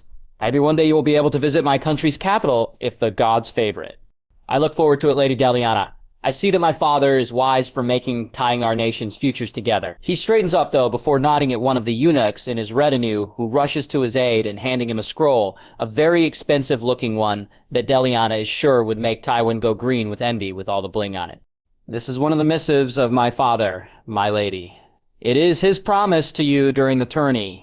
An agreement of good faith to prove that the Empire of UT does honor its allies. He then hands the rather expensive item to Deliana, who wastes no time reading it. She has to make sure to act the part of a surprised lady, however, since she perfectly knows already what is inside it, after shamelessly ripping apart the new Emperor's brain. Is this gift for real, your highness? She asks the Emperor, who nods in affirmation. Every word, my lady. By UT's royal decree, the allotment of peasants, numbering 20,000 men with all their families hereafter, shall be signed unto the Lady Deliana to settle under her command. This will be a sign of good faith and years more of partnership to come between her territories of Rivendell and the Empire. Long live the Emperor! Long live the Emperor, repeats Deliana, smirking inwardly as she sees from the canal the north the bulky wooden ships from ET containing her new subjects. Seriously, she wonders when she first started this project. Why no one ever asks, how in the world is she going to fill up Dol Amroth and all its territories here at Sea Dragon Point? Opening ceremony. Dol Amroth Hall. Olenna Tyrell mingles with the rest of the crowd of visitors as she pushes through the throng of invited lords here at the opening ceremony, ignoring their protest when she whacks one or two at their arse with her cane. She's an old woman for pity's sake, and the prim and proper, easily offended idiots in silk can give her an excuse for making sure her way forward is clear. It has been hours already since the welcome party started, and the invited lords, mostly Northmen, with a few important ones from the south like her. She can see, though, that the lords of the sandy deserts of Dorne are absent, making her snort in contempt. Good riddance. Totally shameful their actions are at the Colosseum, especially that so-called Red Viper that would fuck anyone with tits and a cunt. She brightens, though, as she reaches her objective. Lady Deliana, she greets the woman sitting alone at a table with 4 of her guards nearby, drinking one of those new Rivendell drinks. Butterbeer, she remembers the name. Lady Olenna, fancy seeing you here. I might have expected your son and not you, replies the younger woman. Already Olenna likes what she is seeing. The confident pose, the strong will upon those emerald eyes. This is a woman who is not like those mewling hens that she sees every day at the Reach. Pity the lords of the Reach would rather revolt if she dares suggest a match between her and Willas. She, after all, fed the souls of their sons to forest demons. My son, the Buffoonias, trust to remain in Highgarden with the rest of my family. The damage caused by the failed assassination attempt at your life has caused uproar, and he is busy squashing any sort of malcontent and whisper of rebellion in our lands. More like he's leeching off the success of his heir and son while claiming it as his, replies the other woman, making Olenna smirk. Your spies tell you much, lady? You are more like me than I care to admit. Knowledge is power, Lady Olenna. Great power, replies the younger woman. Yes, it is. You have turned a ruin into a power that bankrupts my land. How did you do that, I wonder? Olenna leans in at Deliana, who smirks at her after a sip. You seriously do not expect me to divulge an answer, do you? No, of course not. You would be a fool if you do. You cannot, however, blame an old woman for trying, replies Olenna simply. Dol Amroth. Jon tries not to squirm too much as he runs his fingers down the neck of his throat where the thick garment of his doublet is biting him. This is probably the first time that he manages to use the damn thing ever since his father bought it for him at his name day 2 years before. When he gets a personal mention on the invitation letter alongside his father and Robb alongside Demeric Bolton and other northern lords, he has been so ecstatic, a bastard being invited by one of the most powerful and influential people in Westeros to a party of all things. It seems that despite his status, he is gaining a small recognition of his own. He personally wonders if Deliana still remembers him after that raid on White Harbor when he's still very young. It is even better since Theon is completely excluded from the invitation. He would milk this event by barbing it against the junior squid in a word contest where he insults his bastardry status again. His father's lady wife is also a sight to behold, almost foaming at the mouth as the realization sets in that Jon is invited and she is not. He knows that the moment he returned, he would be mucking the stables again. 30 minutes into the event later, though, and Jon is already regretting attending the party. His doublet itches and bites him everywhere, and everyone is avoiding him like a plague due to his status. His Lord Father has gone off to prevent Greatjon from clobbering a southern knight to a Grease who has insulted Lady Deliana by comparing her to a northern whore. His brother, on the other hand, is stuck getting to know the other heirs of the north. That is also present. This leaves Jon alone, sitting at a corner where servants used to rest, drinking a butterbeer while nursing his injured pride. Stable muck duty is better any day than public humiliation, after all. The sound of metal clinking a glass makes him and everyone else around the hall perk up as they see the Lady of Rivendell standing at the raised platform in all her beauty and glory. She is wearing that beautiful ceremonial outfit that she also wears during the grand tourney, which simply displays her beauty and daring. My lords, my ladies, today I welcome you the opening of Dol Amroth, the independent city-state of Rivendell on the north. Cheers come from the crowd at that, though. Some of the Northerners look pained. I am glad that you are enjoying the feast, and I am glad that you have taken the time to attend this ceremony. More cheers come from everyone at that. Jon has to admit that the speech is good, plain and simple, and everyone can get back to mingling. Let me also be the first to say thanks for the Lord Eddard Stark of Winterfell, a good friend of House Tully and of mine personally, who made this venture possible. Lord Stark, please stand and be recognized. Jon claps as his father, looking slightly embarrassed, stands up for a few seconds from his seat, much to the cheering of the Northerners, waving his hands a bit before sitting down. Now, before I let you wonderful people go back to your conservations and meals, I want to say that no castle can stand without a lord. I know many of you have been wondering this entire night, who would be lord of this castle by proxy as I return to my holdings south. Everyone is silent at that, as all hangs to her word. I have taken deliberate counsel with myself, and I believe that a Northman should be my proxy here as Lord of Dol Amroth. The North, after all, belongs to the Northerners, and a blood of the first man should be only right to rule here. Eh? The happy Northerners now replies, raising their mugs, though. Many from the South are frowning at her words. As such, my proxy is a blood of House Stark, loyal to the bone and loyal to his family. By decree of King Robert, whom I have asked as favor, I therefore bestow Dol Amroth with all its land and holdings to rule by proxy in my name. Jon Snow, now Jon Stark. The silence that follows is almost alike a graveyard, and as every eye turns to where he is sitting, Jon Snow can only stare at disbelief and complete terror at the rather victorious smirk of the Lady of Rivendell through the veil covering her nose and lips. Godswood of Dol Amroth! I don't want a Jon weakly protest, trying his utmost not to sound too loud, as the weirwood priest drones on in front of him. You ever cheat on me, Jon Snow, then I'll have your balls as a coin purse, hisses the young woman beside him. Please, I really don't want it. Jon weakly protests. And you better treat me right, little Snow, else you would feel what it's like to have a twig jammed so up on your arse that you will be shitting blood wherever you go. She threatens once more, making Jon's already frayed nerves even growing more nervous. Please, my lady, I don't want this, he weakly tries to insinuate, only to be glared at by the priest, making him gulp at the glare before shutting up. I don't care that you don't want this. This is your reality, and I am no Lady Jon Snow. You would be freezing naked on the snow if you dare treat me like one of those southern pricks. Do you understand me? My lady, please, I really don't want... And in sight of both gods and men, Jon Stark and Ega, White of Dol Amroth, is joined now and forever in holy matrimony. You may kiss the bride. Booms! The weirwood priest gesturing for the two of them to kiss as the people around them cheered.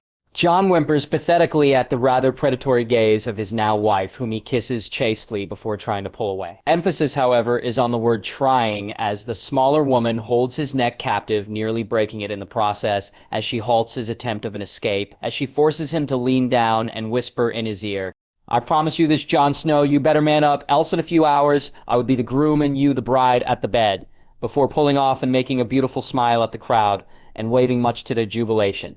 Jon Snow, aka Jon Stark, wants nothing more than to curl into a ball and hide, even under the proud gazes of both his father and his family.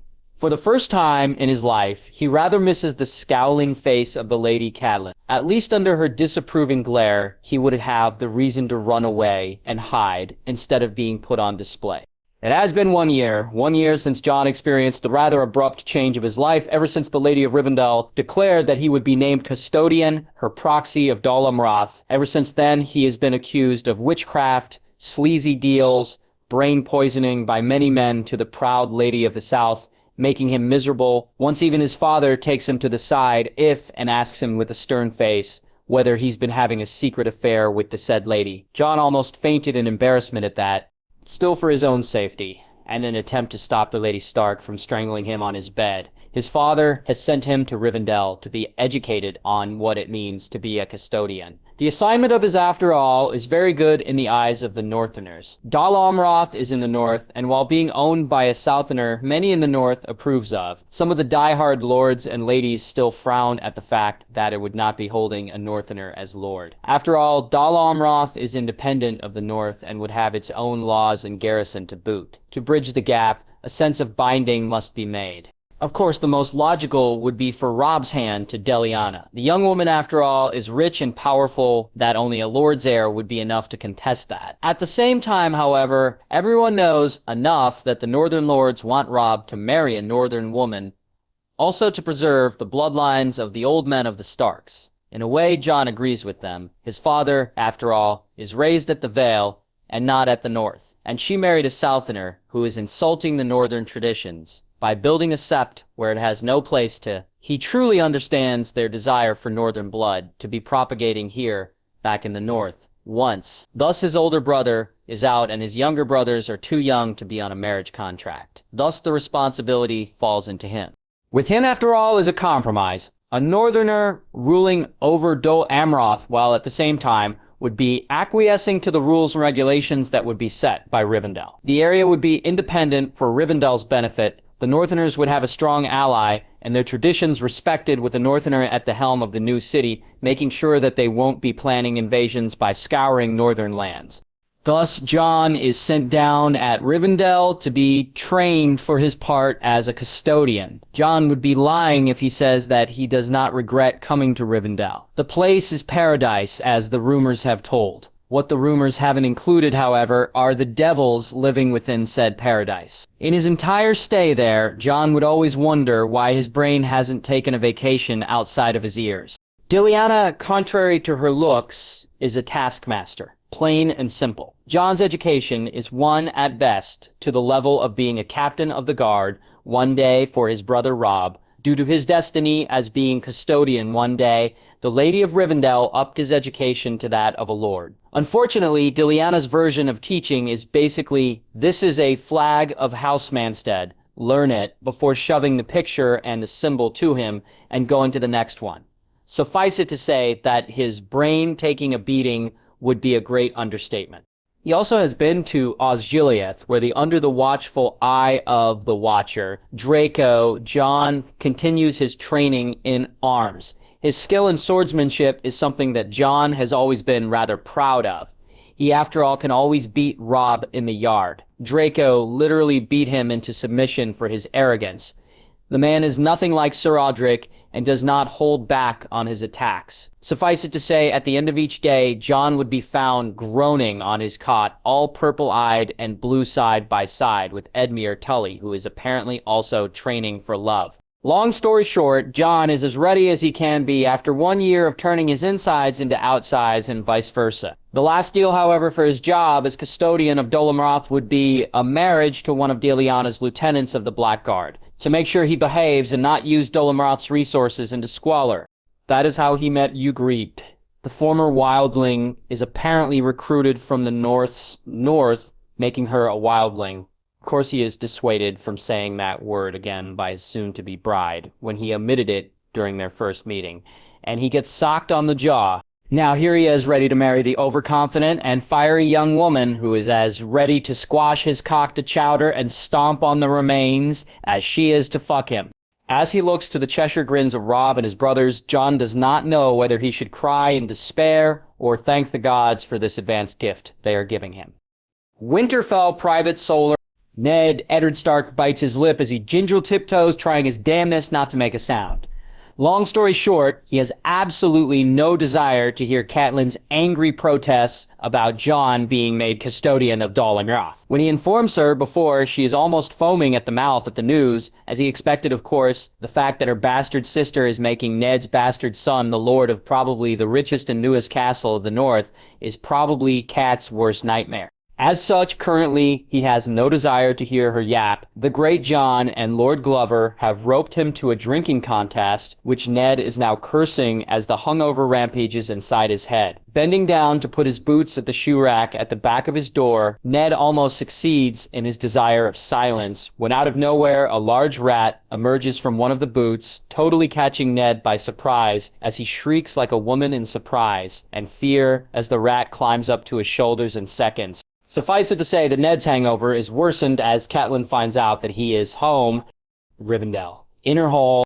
The sound of laughter echoes on the wide hall, making Myrcella laugh as she takes in the sight of her friends once more complete. Emilia is being ruthlessly teased by Rhaenys and Yasmina about the attraction of Lord Edmure to her, which the older lady professionally rebuffs. Beside them, eating amused while reading a report, is Lyanna with that familiar smirk of hers that Myrcella is so aware of.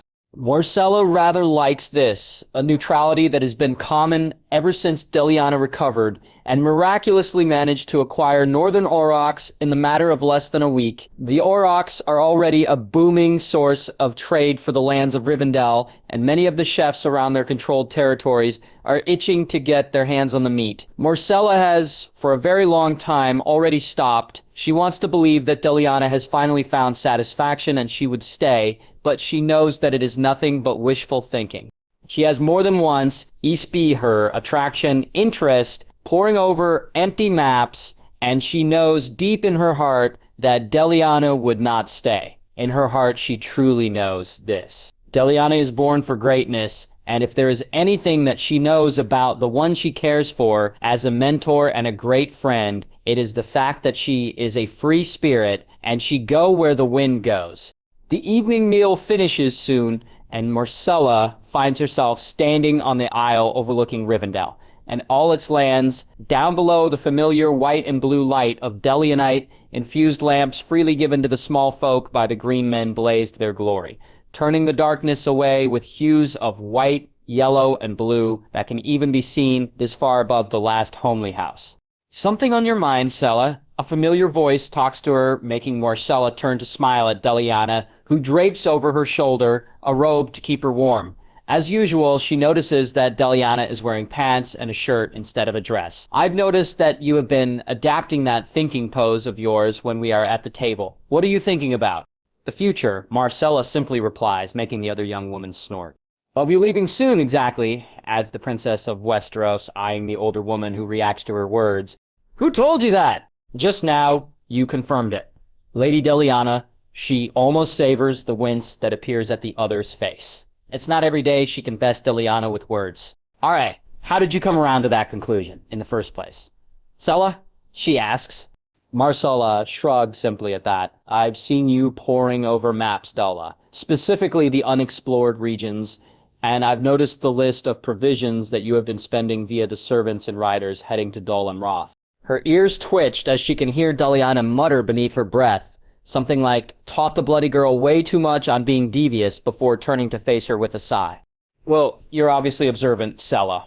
Come, I'll show you what I've been planning this past month," and with whom, she gestures at her, as Marcella follows behind her while admiring that fine rear from her viewpoint. She mentally winces as she quashes cruelly the part of her that does not want Deliana to go. King's Landing, small council. Jon Arryn has always known that his job as Hand of the King would not be easy. However, there is simply no wiser choice at the moment. Robert would rather eat his own shoe than allow the most probably candidate, Tywin Lannister, be his hand. Stress Jon can handle. It simply comes hand in hand with the title of being Lord. However, right now, it seems his stress seems to be getting the better of him at the news he is receiving. "Are you sure about this, Baelish?" he asks the Master of Coin. Baelish, he knew to be slimy, but the man is rather good at finding money, and next to the spider, he has the second most informants in Westeros. "Yes, Lord Hand. The bastard Jon Snow, now Jon Stark, is made lord of the new city of Dol Amroth, and he is married to the wildling Ygritte," answers the man. Once more, Jon massages his balding temple. While he is more than happy about the new towns and cities that Deliana Tully is raising left, right, and center all over Westeros due to the large amount of tax it brought to the crown and alleviate the demands of Robert's lifestyle, the young woman seems to be making a habit of upending the cultural practices of Westeros and happily jumping all over the pieces. He has nothing against the girl, but this assigning of a bastard on what is rumored to be the largest and grandest of the castles in the north sets a precedent, and the last thing Jon Arryn wants is another Blackfire rebellion going in the heads of the legitimized bastard. Well, knowing that he needs to bring this to the king's attention, Jon knows that Robert would do nothing. The man loves the Starks, and short of Ned fucking a Targaryen, he would do nothing. Besides, the knowledge that the bastard of Eddard Stark would piss off Ned's wife, whose rumored hatred of the boy is legendary, is something that Robert would find amusing. Jon sighs as he reads another letter of the day. He mentally groans, though, as he sees that it is recorded also in relation to the former bastard Tully's name. He's just ready to put it aside for another time later when he pauses at the seal below. "Why in the world is the Iron Bank financing a project at Dol Amroth?" He demands that the surprised spy master, who at the first time seems to be at a loss for words, Dol Amroth docks. 2 weeks later, Lyanna has to admit that the Gryffindor is a magnificent ship. Designed after the galleons of old Earth, it is specifically designed to face rough seas and hold itself together magnificently.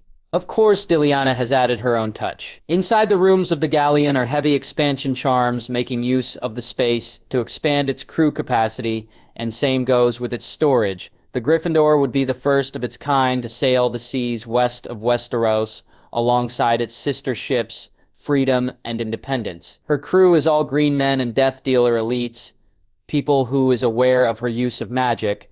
This is Lyanna's pet project, and one that is heavily supported by the Iron Bank. She would sail west with 3 ships and find a route to the eastern lands towards the Empire of Yeti. The Iron Bank heavily supported this idea of her. If anyone, after all, can solve miracles, it would be the Lady Lyanna, who has a penchant of making the impossible possible.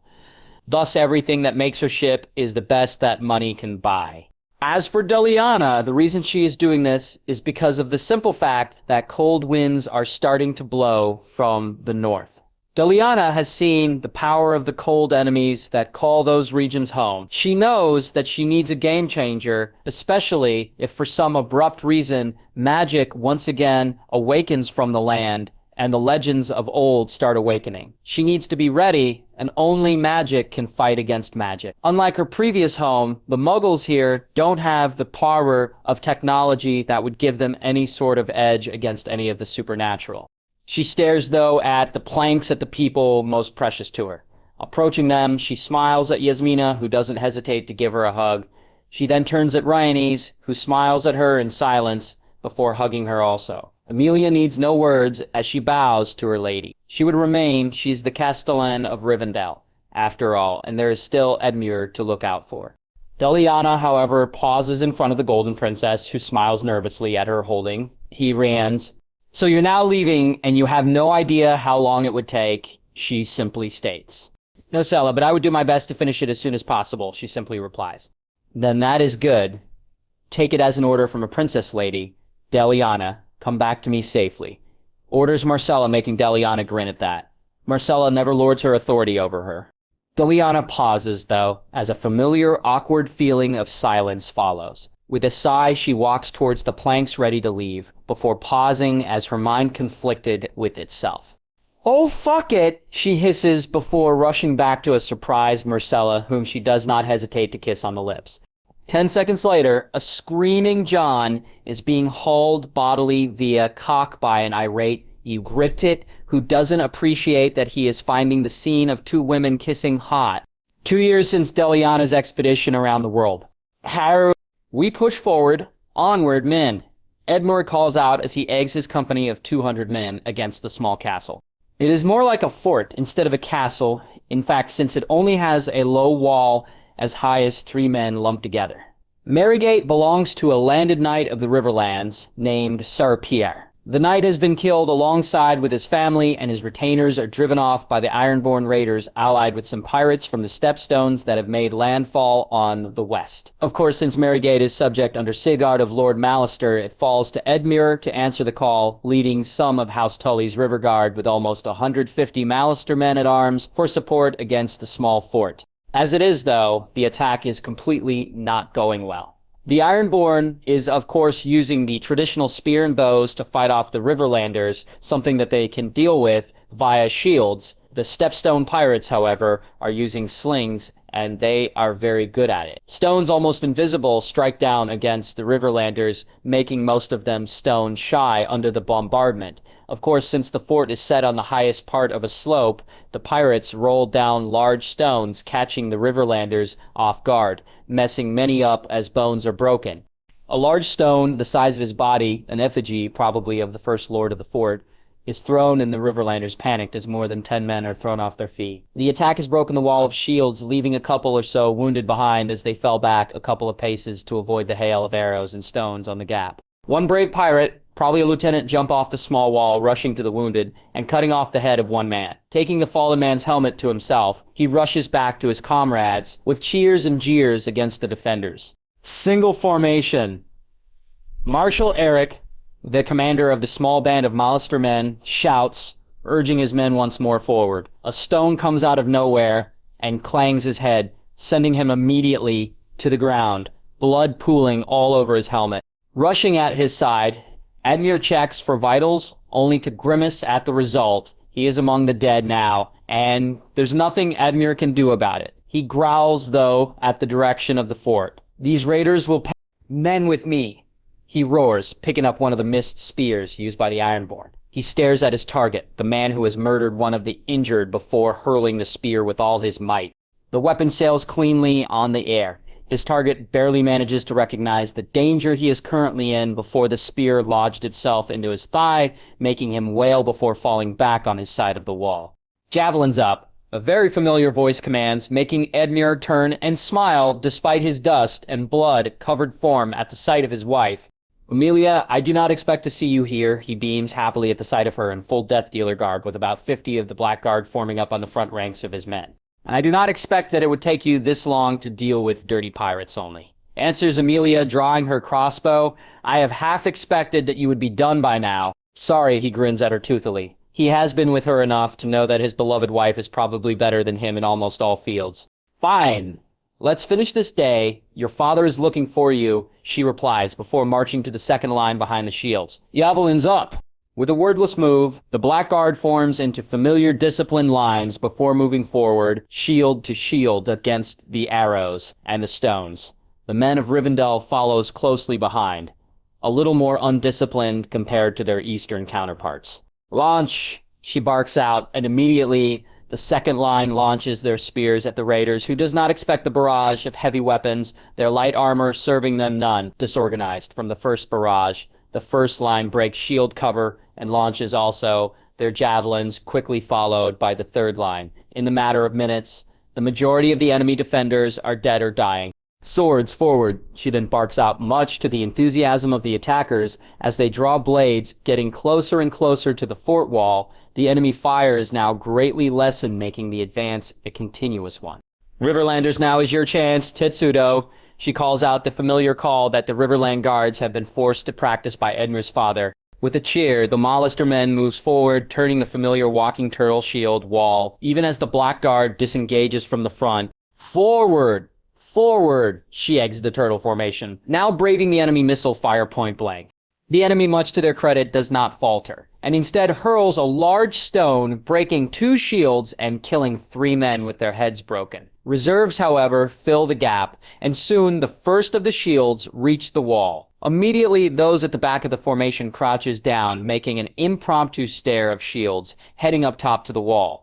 A scream comes out from one of the pirates, as one of the Lannister men slices his hamstring from the forward. Emilia commands once more, and the Riverlanders need no more urging. Their spirits are revived at the sight of near victory and desire for vengeance. With a roar, they charge up to the panicking pirates, using the shields as a staircase.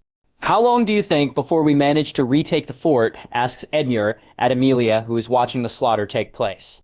At the rate they are going, 5 minutes maybe, she simply shrugs at him. Riverrun, Riverlands, for Edmure, for the air, the cheers erupt from the different heirs of the houses of the Riverlands as they raise their mugs to an embarrassed Edmure. Hoster, aka James Potter's second life, raises his mug also in acknowledgement to his son. It's almost like a lifetime when he first resurrected in this body and takes the place of a very dead Hoster, Tully. Now he sees the results of his actions ever since he first comes to life. Gone is the waif of a wastrel that is his son from before. Now here stands a proper heir to Riverrun, one that has the respect of his bannermen. Hoster in his previous life is never given the chance to raise his own son. With Edmure, he believes that he has make up for his lack of presence at least. Sure, Edmure does not have talent of either magic, politics, or craft. In fact, the young man is someone who just cares. Dead Hoster Tully sees that as a weakness and often berates the young man, destroying whatever passion that he has deep inside. Thus, his sudden turn to vices like women and drinking, he simply has never been given the chance to shine. Passion is powerful if properly cultivated and guided, and even the most mediocre of people can grow into something if they really put their minds into it. Thankfully, Rivendell is a place which forges the most weak of men into a version of their best. The Lady of Rivendell, after all, demands no less. Personally, Hoster doesn't expect much for Edmure when he first sent him there. Even buffed up in confidence and courage potions, he half expected the young man to give up halfway through. At least he would be able to learn some hard lessons about life and man up a bit. Color Hoster surprised that not only does Edmure survive, he in fact thrives. Falling to the Castellan of Rivendell apparently ignited a fire in him that is not there before. At first, of course, Hoster has been concerned. He does not want Deliana to murder Edmure for accidentally ruining one of her plans. It is pathetically obvious to all that the Lady of Rivendell does not look equally to her less than successful brother. Once more, she surprises him by not only supporting his desire to win Emilia over, but even encouraging it. Suffice it to say that Hoster now sees the wisdom in her actions. Edmure, for all his growth and dedication, is still a bit brash and rough around the edges, courtesies of the past him before. Emilia present in his life not only gives him constant inspiration, she also smooths over things that Edmure might have bitten more than he can chew. In a way, their union seems to once more heal whatever resentments between Rivendell territories and the Riverlands. All in all, it seems to be working, and the life of his heir is getting better. It's even a bonus since he is happy because of it. Hoster stares at the assembled heirs of Riverrun now partying together as they clap the back of Imdur while boasting on their own deeds. When he first arrived here, sights such as these is impossible. Riverrun is a country with half its feet in total destruction, with House Tully barely having the necessary influence nor power to challenge its rivals. The Freys make it a habit of being late on whatever Hoster orders them to do, and the Molisters has many of the smaller houses indebted to it. Both can challenge Riverrun no problem when it comes to terms of wealth. For the life of him, he has no idea why Hoster let things deteriorate as such. For the first time in his life, James Potter thanks his lucky stars for his tutelage about the old traditions of the wizarding world. It has served him well. In an aristocracy like this one, after all, there are only 3 ways to hold power, wealth, influence, or military might. The Starks, Martells, and the Arryns, ruled by influence, respect gained by their name throughout the long years. The Lannisters and the Tyrells, ruled by wealth, having massive monopolies that keep their income generated. The Baratheons and the Targaryens, ruled by military might, their very strength at arms, or former dragons, giving them the respect and prestige that they need. House Tully does not have an ace in wealth or even influence, thus Hoster chooses the Roman way, might makes right. Unlike his former son, now daughter, Hoster has no desire to bring pieces of heaven unto earth, as the cities of Deliana tend to be. He has no want in to break the current aristocracy, or even change much for that matter. His time here, after all, is limited. What he can make sure, though, is secure the family name for Edmure, having a capable military and, in retrospect, secure Deliana's western border. The problem is that the Riverlands at its entirety can only muster about 15 to 20,000 men. Add the problem of the Freys and the Molisters to the mix, and he'll be lucky to call on 7,000. Still, 7,000 is something that Hoster can work with. The Romans at the start of their strength, after all, is neither the greatest nor the richest, when they fielded the best army of the ancient world.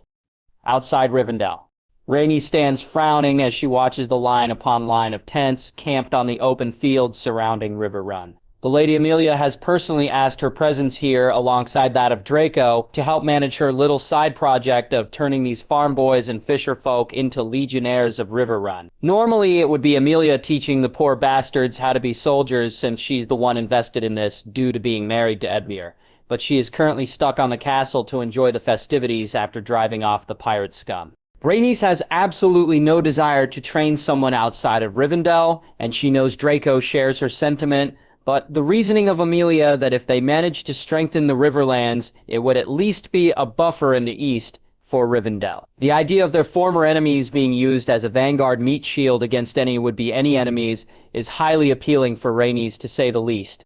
At least they are marching in the right direction. We should be thankful for that. Draco grunts as she and him walks past a small group being led by their drill sergeant in a jog in full armor. Rainey simply replies as she continues observing the rows upon rows of tents. At least these poor peasants know how to put themselves into order. If pitching their tents the correct orderly way as prescribed by their commanders, they fail. Then it would be an impossible cause on trying to teach them discipline.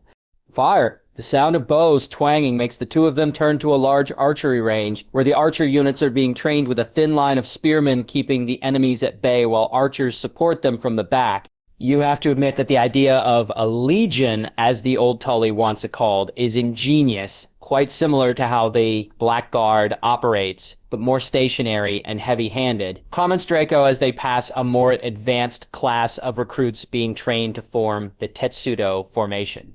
They are being trained to be heavy troops to fight in an open battlefield and win, comments Rhaenys. Watching a shield wall mock fights a standard Westerosi levy charge. Not much skill is needed to educate these men. All they need, after all, is to shield themselves and stab at anyone trying to break through. No need for a larger skill set than that. Yes, nods Draco. There would be no need to call on trained men to fight.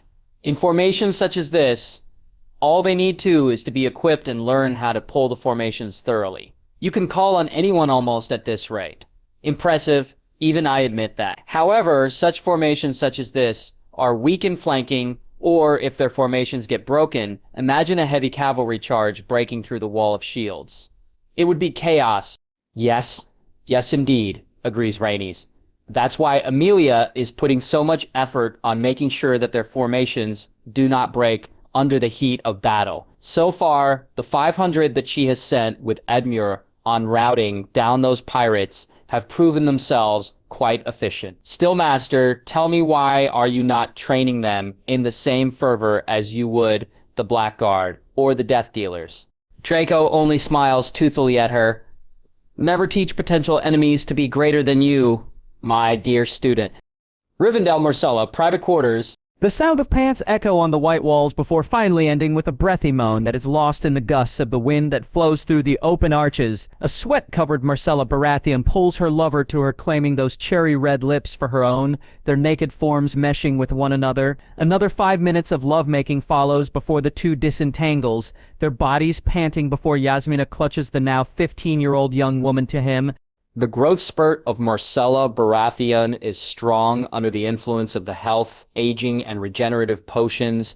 At 15 years old, she looks closer to 18 and 19 physically already. Mind setting, she is probably more mature compared to the rest of her age group, not included those born in Rivendell territory, of course. Of course, with her growth spurt comes hormones, which leads here to where she is now. While I would love to cuddle even more, Princess Myrcella, I believe that you have duty still that needs attending to, whispers Yasmina at her collarbone. 5 more minutes. Princess. Oh, all right, spoil sport, she grumbles as she pushes herself up the bed before standing at the man-sized mirror at her wall, making sure to clear her rather unruly hair, courtesy of post-sex.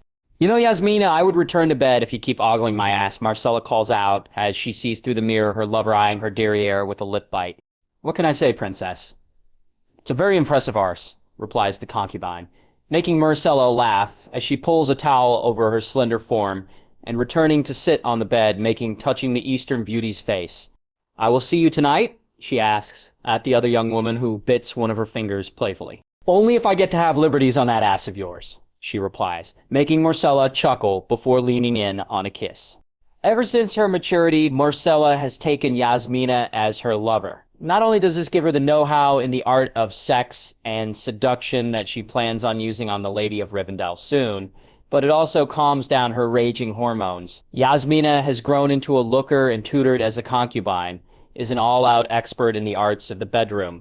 In the past 2 years, Myrcella has been the de facto ruler of Rivendell, with Emilia staying mostly at Riverrun due to her marriage with Edmure, though she promises that she would return soon once Halster pulls the peasants together into a standing army that would be able to protect Riverrun. At first, Myrcella has been worried that she would be unable to succeed a powerful territory like Riverrun, especially with all its moving parts.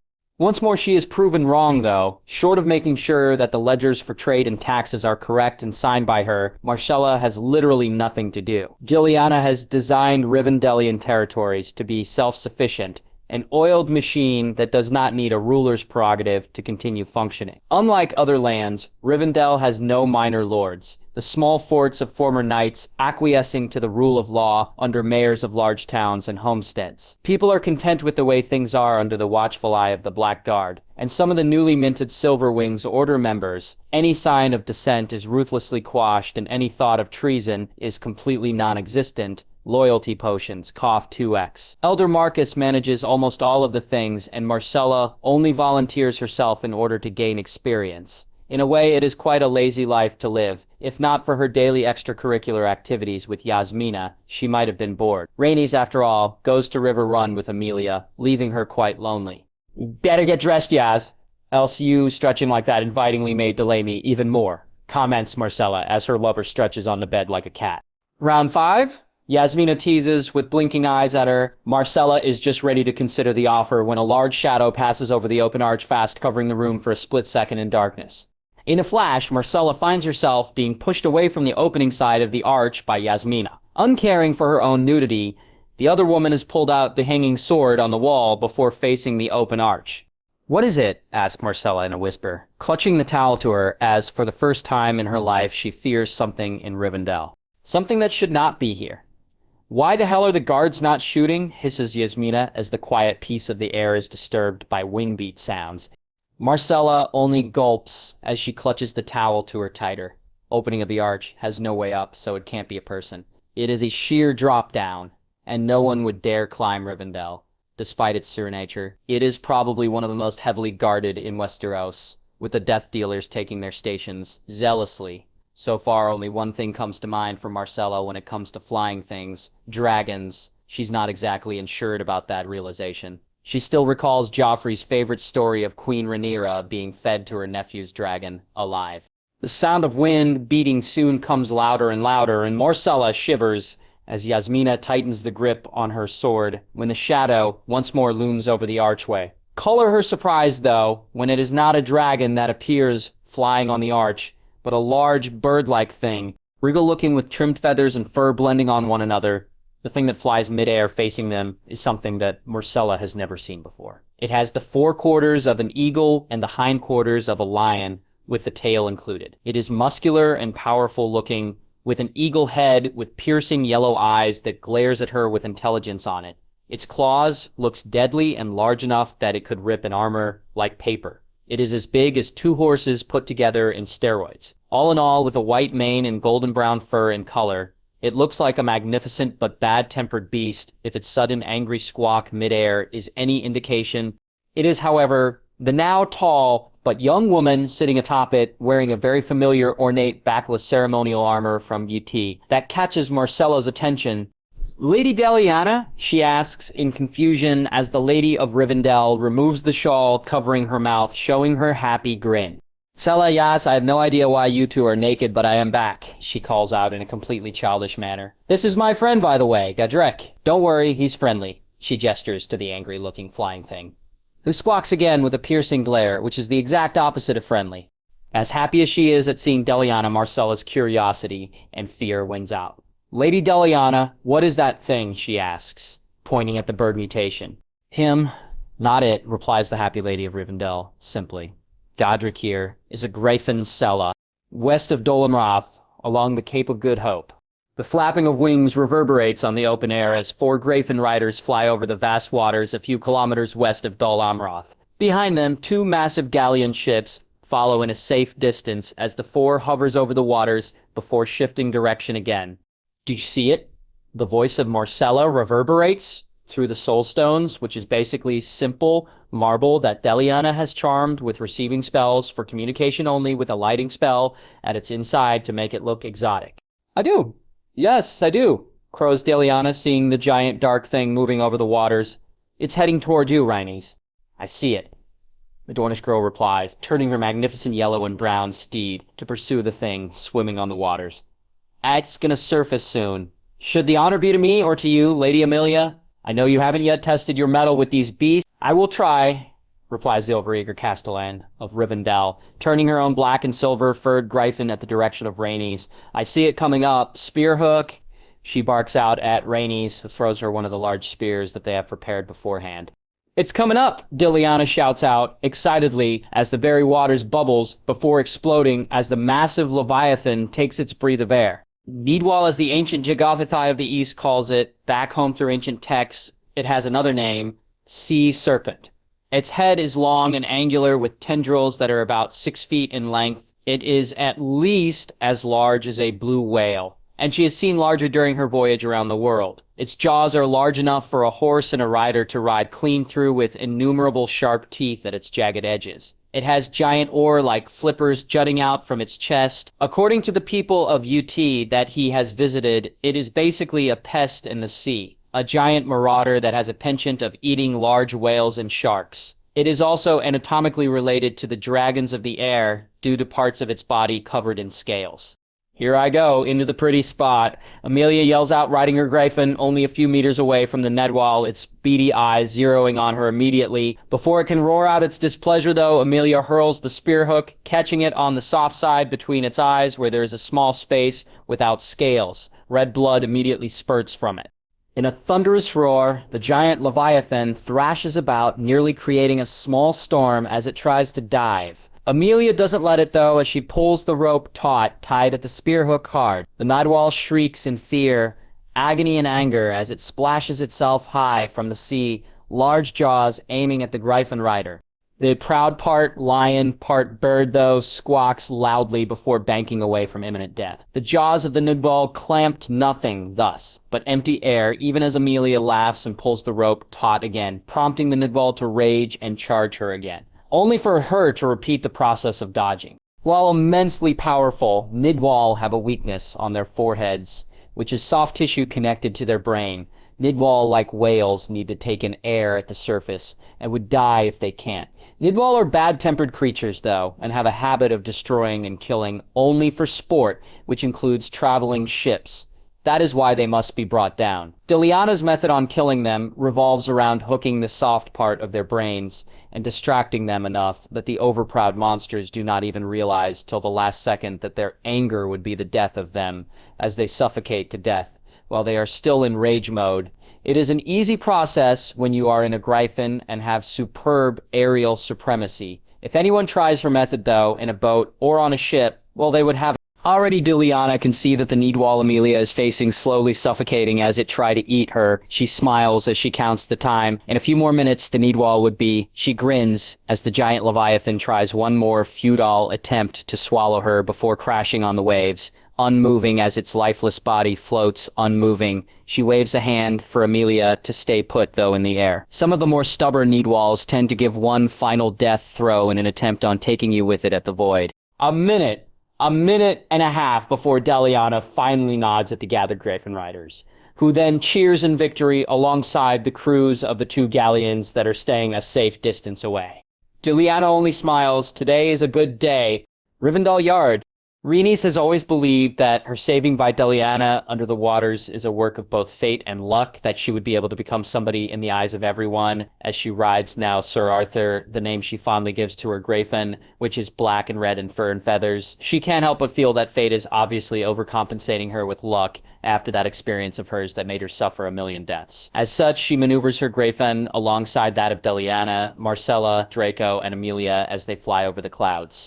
In a few moments, the skies finally break, bringing with it the visage of the last homely house perched proudly on its cliff, while a serene view on its own, the sight of dozens of griffins which also call the high, open areas of Rivendell home. Makes it a magnificent sight. 2 wild griffins attempt to fly close to them, only for Godric, Deliana's mount, to screech a shout of warning at them, making the 2 back off immediately from their flight path. Griffins, after all, are not tamed animals, and the strongest command respect, which is Godric. Rhaenys has only been a Griffin rider for a month after Sir Arthur becomes her mountain friend. Apparently, the sign of a Griffin wanting you to be its rider is for it to attack you without warning, but not kill you immediately. Of course, if a Griffin really intends to kill you, it can rip a man into 12 different pieces before he can blink. Rhaenys has been in the market down at the town below Rivendell doing a favor for the kitchens by restocking their dough when the black and gray Griffin grabs her without warning and drops her into a nearby swamp where she fought for her life by wrestling against it with her bare hands. 2 hours later, bloody, bruised, and scratched all over, Rhaenys finds a friend and partner that would always have her back. She always wonders how Deliana manages to tame Godric. Griffins are overproud birds. Until now, Deliana won't tell them how in the world. DPs, she managed to smuggle at least 100 eggs from the dark lands of Sothrios, which is infamous in its dabblement of magic and sorcery that turns regular animals into unnatural things. Still, she looks forward for later, where it is said that the dame would be telling her story about how she succeeded in circumnavigating the world. Urging her mount to the landing platform, built specifically for landing griffins, she scowls as she once more passes the large Gryffindor gate. It is not funny at all, despite their lady insisting that it is. Landing in a running stop, she groans a bit at the soreness of her thighs from the saddle before nearly falling, if not for Myrcella suddenly appearing helping her down. Rough ride? Teases the Golden Princess of Westeros at her, making Rhaenys wince as her legs find support on the ground. She almost envies the other three gracefully descending. Even the Watcher, Draco of Osgiliath, dismounts easily before affectionately patting the beak of his silver and gray-furred ride. You have any idea how stiff your legs could become by clinging on a saddle all day while your Griffin flies maddeningly? Rhaenys groaningly complains, only to be nudged forward hard by her Griffin, who is eyeing her in what is supposed to be a raised eyebrow. I meant maddeningly perfect, that's it, she corrects under the eye of the proud avian creature, who snorts before turning his attention at Myrcella purring as the golden-haired princess strokes his beak. Affectionately. Sometimes I wonder if he likes you better than me, grumbles Rhaenys at her preening Griffin at the affection. It is lavished. Oh, come on, Ray, he's adorable. Can't you see it? Chirps Myrcella as the large, monstrous creature chirps and gurgles happily under her ministrations. For the life of her, Rhaenys has no idea why Myrcella is not a Griffin rider yet, despite the Griffins, even the bloody wild ones, aggregate to her naturally. Dol Amroth. Custodian's quarters. The heavy rains from the east once more sweeps over the land that usually cascades on this area. It is nothing new due to its very proximity on the sea. Below, the happy sounds of the sea lions can be heard as they rejoice over the coming torrential rainfall. Peasants of Yiti, now citizens of Dol Amroth living in towns, are running all over trying to get away from the rainy weather and the strong gusts of wind. Despite the bad weather, though, the proud castle of Dol Amroth stands firm, encanted to be strong and ever-enduring against the worst of tempests. Inside the highest tower of the castle, said lord of such estate, however, is currently reflecting the same mood as the bad weather outside. As he sits inside his solar, the office is spacious and grandiose, with books, eleves, tables, tapestries, and proud insignias. It even has its own modern restroom area that is a marvel compared to the buckets for waste that the people of Westeros tend to do. It is not lit up by lamp, but by glowing Delianite, whose secrets of making are known only to the green men that serve Deliana Tully. Despite all the comforts, however, of his room, a very unhappy Jon Stark sits forlornly at his chair, eyeing longingly the window outside, despite the lightning crackling the skies. Why in the world did I wish this? He mentally bemoans, as he once more eyes unhappily the large stack of papers currently on his desk. With the success of the Lady of Rivendell on circumnavigating the world, a new highway has been established via eastward to Yi Ti from the proud city of Dol Amroth. The way is apparently perilous, but the route traced by Deliana on the map past the Sea of Mists and the Great Ocean, downwards from the proud states of Nihon-Jia and Grogrio, lies the Cape of Good Hope, a highway for the massive galleons that would be making the trips. To make this possible, Lord Floki, the shipmaster of Rivendell, has been transferred here at Dol Amroth by Deliana's bidding for the designing of the mighty galleons. Jon at first personally wondered if the man is mad. No one dares to sail into open sea with nothing but a circular metal magnet and a stick as guide. He doesn't even know if the mighty ships will make it. 2 months later, he is totally caught off guard by the return of at least 5 ships that brought with them gold, silver, apes, robes, clothes, and other exotic animals and things from the Eastern Kingdom. Thus the galleon trade ironically became the primary source of income of Dol Amroth and is officially in charge with Iron Bank assurances for security and protection of the trade eastward to Yi Ti. Of course, while very beneficial to Dol Amroth, it is not so for Jon. The moment he returns his attention to his desk, he almost wails in horror when he notices that the stack of papers he has been trying to finish has doubled. Uri will be shooting him in the balls if he fails to finish his quota again. She doesn't believe that they should disappoint their benefactors who elevated them in their current positions in any way. King's Landing, small council. Peter Baelish feels like he has aged 2 decades from these past few years. To say that his luck is down would be a complete understatement of the things he's going through. Ever since the breakout of the Second War of the Faith, everything has been chaos. His flesh business, to say it simply, goes broke, with everyone after all living in fear, paranoia, rampant distrust. The last thing that anyone wants to go to is an exposed public brothel, where anyone can nab them easily. Worse, the so-called Sparrows, a small insurrection of the faith militant, seems to carry a grudge against him and have raided several businesses related to him at the Riverlands. As a side effect of the damage on his whorehouses, his spy network thus results to having huge gaps that is almost impossible to repair. Petyr has to literally grind his own teeth at the smug look that Varys is giving him those days, as he tries his best to shore up that everything he has worked for not come crumbling around him. Now that the Second War of the Faith has spassed, Petyr has been slowly trying to repair his broken spy network and his business while hoping that he would not be blindsided by anything while he's at it. "What do you mean she circumnavigated the world?" asks a surprised Robert Baratheon, a sentiment shared by everyone, including Pida, as they listen to the eunuch's reports. "Exactly as I say it, Your Grace, the Lady Deliana Tully, has set forth in an expedition from the Newport city of Dol Amroth, commissioned by the Iron Bank and Empire of Yati, to find a way west of Westeros to the Eastern Kingdoms. She has come home successful 5 months ago," the eunuch simpers. 5 months ago? You only know this now? What kind of spy master are you?" demands Stannis, gritting his teeth at the words of the portly man. "Pardon me, Lord Stannis, but it is well known that it is impossible for my little birds to fly to the territories of Rivendell, and it is extremely hard to get word up north. It is only luck that some of my spies have heard rumors from the merchants, which they confirmed with secondary choices from more witnesses." "Enough! You're bickering like children," snaps Robert, already looking red in the cheeks, courtesy of the vodka in his hand. "All of us already know the sheer talent that the Lady of Rivendell has at her side.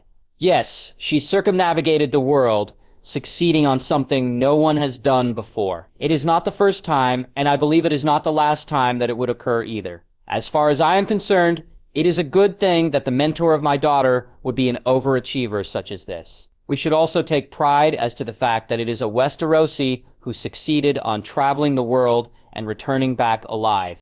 "But she didn't ask the king's permission to," Petyr tried to reason out, in an effort to undermine the enemy of his beloved cat, only to be cut off by a scowling Renly Baratheon. "The private actions of the Lords of the Realm fell on their own prerogative or that of their lord Paramount, Lord Baelish. Short of treachery, injustice, and failure of paying taxes, the crown does not have the right to dictate every action they should take. That would find us rebellions from our people rather than willing subjects." "That is exactly what I want your subjects doing, you dandy fop," Petyr thought to himself, but bows instead to the man. "Of course, my lord, my mistake. I humbly adhere to your wisdom." He would really need to find another angle as to which to disfavor the bastard that keeps giving his cat problems. "Now all that is settled, Grandmaster, can you tell me about how long till Jon Arryn recovers from his sickness?" asks Robert. Thus the boring sessions of the small council goes on for the night. Rivendell Training Yard.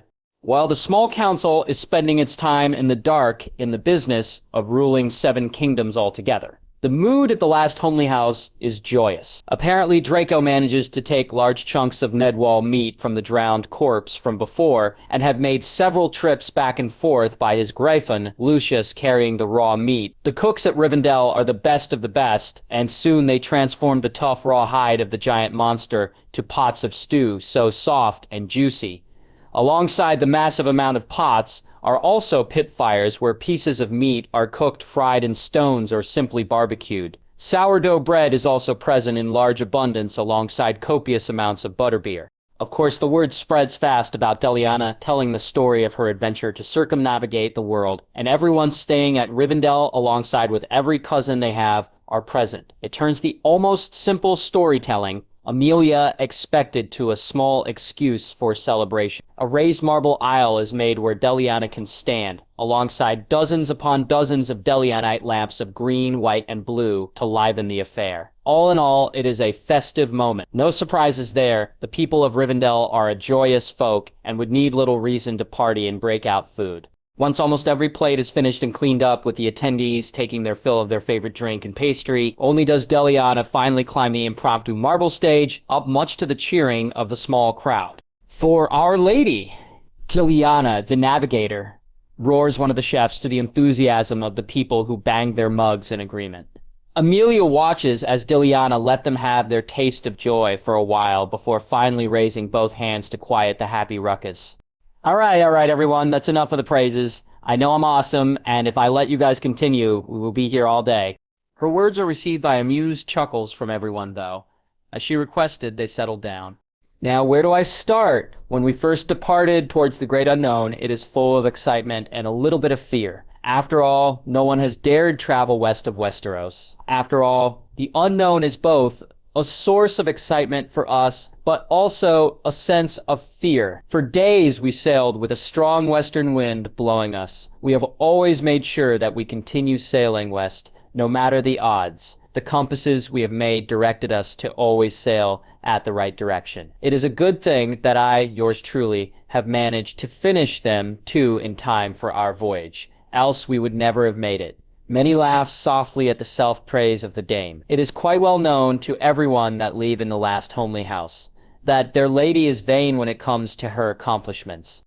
Me and my little fleet have come into what the Easterners call the Great Ocean, or Oceania Pacifica, an ocean that makes the sea between Westeros and Essos look like a small pond in comparison. Imagine all around you is water. For kilometers upon kilometers, all is water. The monotone only broken by the sight of storms in the distance, hurricanes, or the occasional glacier that needs to be avoided. At times the waters are like glass, peaceful and serene. At times they can transform into tempests as tall as buildings that can swallow ships whole. She smiles, then as if remembering the journey, looking up. Not all is bad, though. We have always expected the challenges that would occur when we first started the journey. All three of the ships are designed to be as comfortable as possible with various utilities prepared to deal with boredom and stir craziness. Alongside dangers, there are also wonders that we found along the way. Fishes flying in open air that have wing of their own, friendly mammalian animals that I dubbed dolphin swims alongside our ships, whales of every kind from the gentlest giants of blue and silver to glowing wary ones that can be seen in the darkness of the night. The skies, people, you should have seen the skies. It is like the gods have opened the heavens themselves in order to display all their glory to us mortals looking down below. Stars by the thousands glow in the sky, a full tapestry of wonder and beauty that can bring tears to the most hardened hearts. The moonlight also is something, the water serving almost as a mirror, shining the light back upwards. She pauses as she looks at the dark sky glinting with jewels of the night. It is, however, near the edge of Oceania Pacifica that our first major trouble strikes. The Freedom accidentally hits one of the floating crystal shards, cutting through its hull and bowline beneath the water. We are forced to stop the entire fleet in order to help repairs and patch up the ship before we separate it from the crystalline shard that made an extremely large hole. It is there then that we first have our first encounter with a need wall. Amelia watches as their lady grimaces, even she actually winces. It is hard enough facing a need wall atop a Griffin. She doesn't want to imagine how it feels to be fighting them at open sea. Attracted by the unmoving ship, the giant monster tries to make a meal out of us. We fought against it with bows, crossbows, and ballistas. None can pierce its scaly hide. The very weather turns bad, as if the gods itself have taken it to themselves to watch in amusement our struggle. We thought we are doomed, she smiles. Then, as if one seeing hope. But we realize then that the gods are not against us. The midwall is almost done eating through the Freedom's hull, when a powerful lightning strikes it directly on the eye, driving away the very sea beast as fast as it comes. Then we know that our voyage thus are blessed. Amelia coughs in her hand. She would be a raccoon if she doesn't know that the Lady Deliana is the one in charge of that lightning blast. We scuttled the Freedom due to its intense damage. The crew, however, we divided into Gryffindor and the Independents. We have no choice then but to find dry land to resupply. Due to the Freedom's loss, much of the supplies it carry also goes down with it. We docked on a small archipelago on the east, a small nation that calls itself Maralika. The people are friendly, and whatever Delianite we have with us, we traded for food and fresh water. We also know that we are close to Yeti after chatter from several locals about trade ships that usually pass them also. She shrugs easily with a smile. From there, it's almost easy sailing. We arrived at Yeti almost 7 moons since our voyage. We stayed there for another 3 moons before we took the same route of the late Emperor, Linghan via Southrios, back to Westeros. That is where I met my friend here, Godric. She smiles, as she pats the large griffin suddenly appearing out of nowhere, preening majestically. I've taken the chance to explore a bit when we stopped for fresh water there, and color me surprised when he comes out of nowhere and attacked me. I survived only by the skin of my teeth. It takes almost half a day between us before he accepts me as a partner and a friend. She strokes the massive beak, which purrs happily. He is an alpha, a leader of his flock, and with 10 different others that follow him, they come with me, giving me the greatest honor of safeguarding their clutches along the way. The rest of the trip is history, to say the least. She smiles before looking at all of them. So any questions? Amelia only smiles as everyone raises a hand in curiosity. It is good to have their lady back in Rivendell again. Casterly Rock, Westerland. The sound of seagulls echoing around his solar is a balm on Tywin Lannister's old soul. Despite the position of power King's Landing have, it is never a good place to stay, long term. The smell of shit alone is a constant danger to the health, and if not for the fact that decisions of necessity need to be made there, Tywin might have done his utmost to stay away from the place, if only for health reasons. He has retreated here at Casterly Rock after the realm finally stabilizes in a working way due to the efforts of the king, Jon Arryn, and everyone basically at the small council. He can only take so much Lannister shit side remarks from the king after all. Any more insult to his family name, and he might have gutted the glutton stag himself. Thus, for self-preservation purposes, he has gone back to his family home. As usual, on serene moments like this, that Tywin Lannister once more contemplates the woe of his house. As usual, Jaime flat out refuses to be his heir, which puts House Lannister in a precarious position. He would rather do a jig and be a comedian in front of everyone than put the dwarf as his heir. He does not lack options per se, but said options are simply not up for it. Tommen, he knows, can be a possible heir once his brother takes the throne, but the boy is too timid due to his older brother's bullying. It reminds Tywin too much of his father. Same goes for Lancel, the simpering idiot being used as a punching bag of the king's insults. Thinking about it, in fact, makes Tywin want to hit something. He is disturbed, though, by a sudden knock on his door. "Come in!" His rich, velvety voice calls out, making his chief steward enter. "Pardon me, my lord, but there is a letter for you from Rivendell, from the Princess Myrcella." He bows, placing the letter on Tywin's desk before leaving. Tywin gingerly picks up the letter with his fingers. If there is one thing that lifts up his spirits, it's news from his granddaughter. Out of his immediate family, she must be the only one who has not disappointed him. With her, the friendship and partnership to the lands controlled by the former Tully bastard continues, the closest that Tywin can get in binding to House Lannister, the powerful woman. His eyes scan the letter, drinking in the contents before his eyebrows shot up to his forehead before slamming the paper down on the table hard. What in the God's name is she thinking? He mentally hisses, wondering, his granddaughter has gone mad with her proposal. This would turn the entirety of Westeros against her. Part of him wonders, though, if this could be the solution to his problems regarding the Riverlands and hopefully the crown. Rivendell Deliana's private room.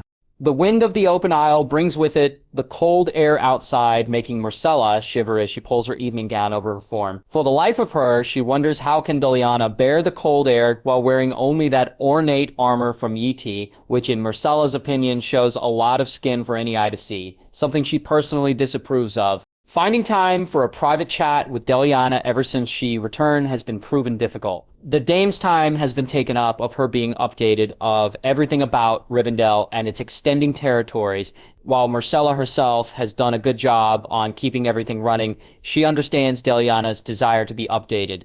Now, here she is taking the initiative to encroach on the private quarters of her mentor. She's got a feeling that if she doesn't do it, then the rather awkward air that has been present ever since the Dame left would be left unsolved. Now, looking at almost the backless outfit of her desire, looking outward at the Isle, something in her stirs. A recklessness that Myrcella doesn't understand. Before she knows what she is doing, she is tracing the bare skin there with her fingers, something which she has been dying to do ever since she has seen Deliana in this outfit. You'd better finish what your fingers started, Sella.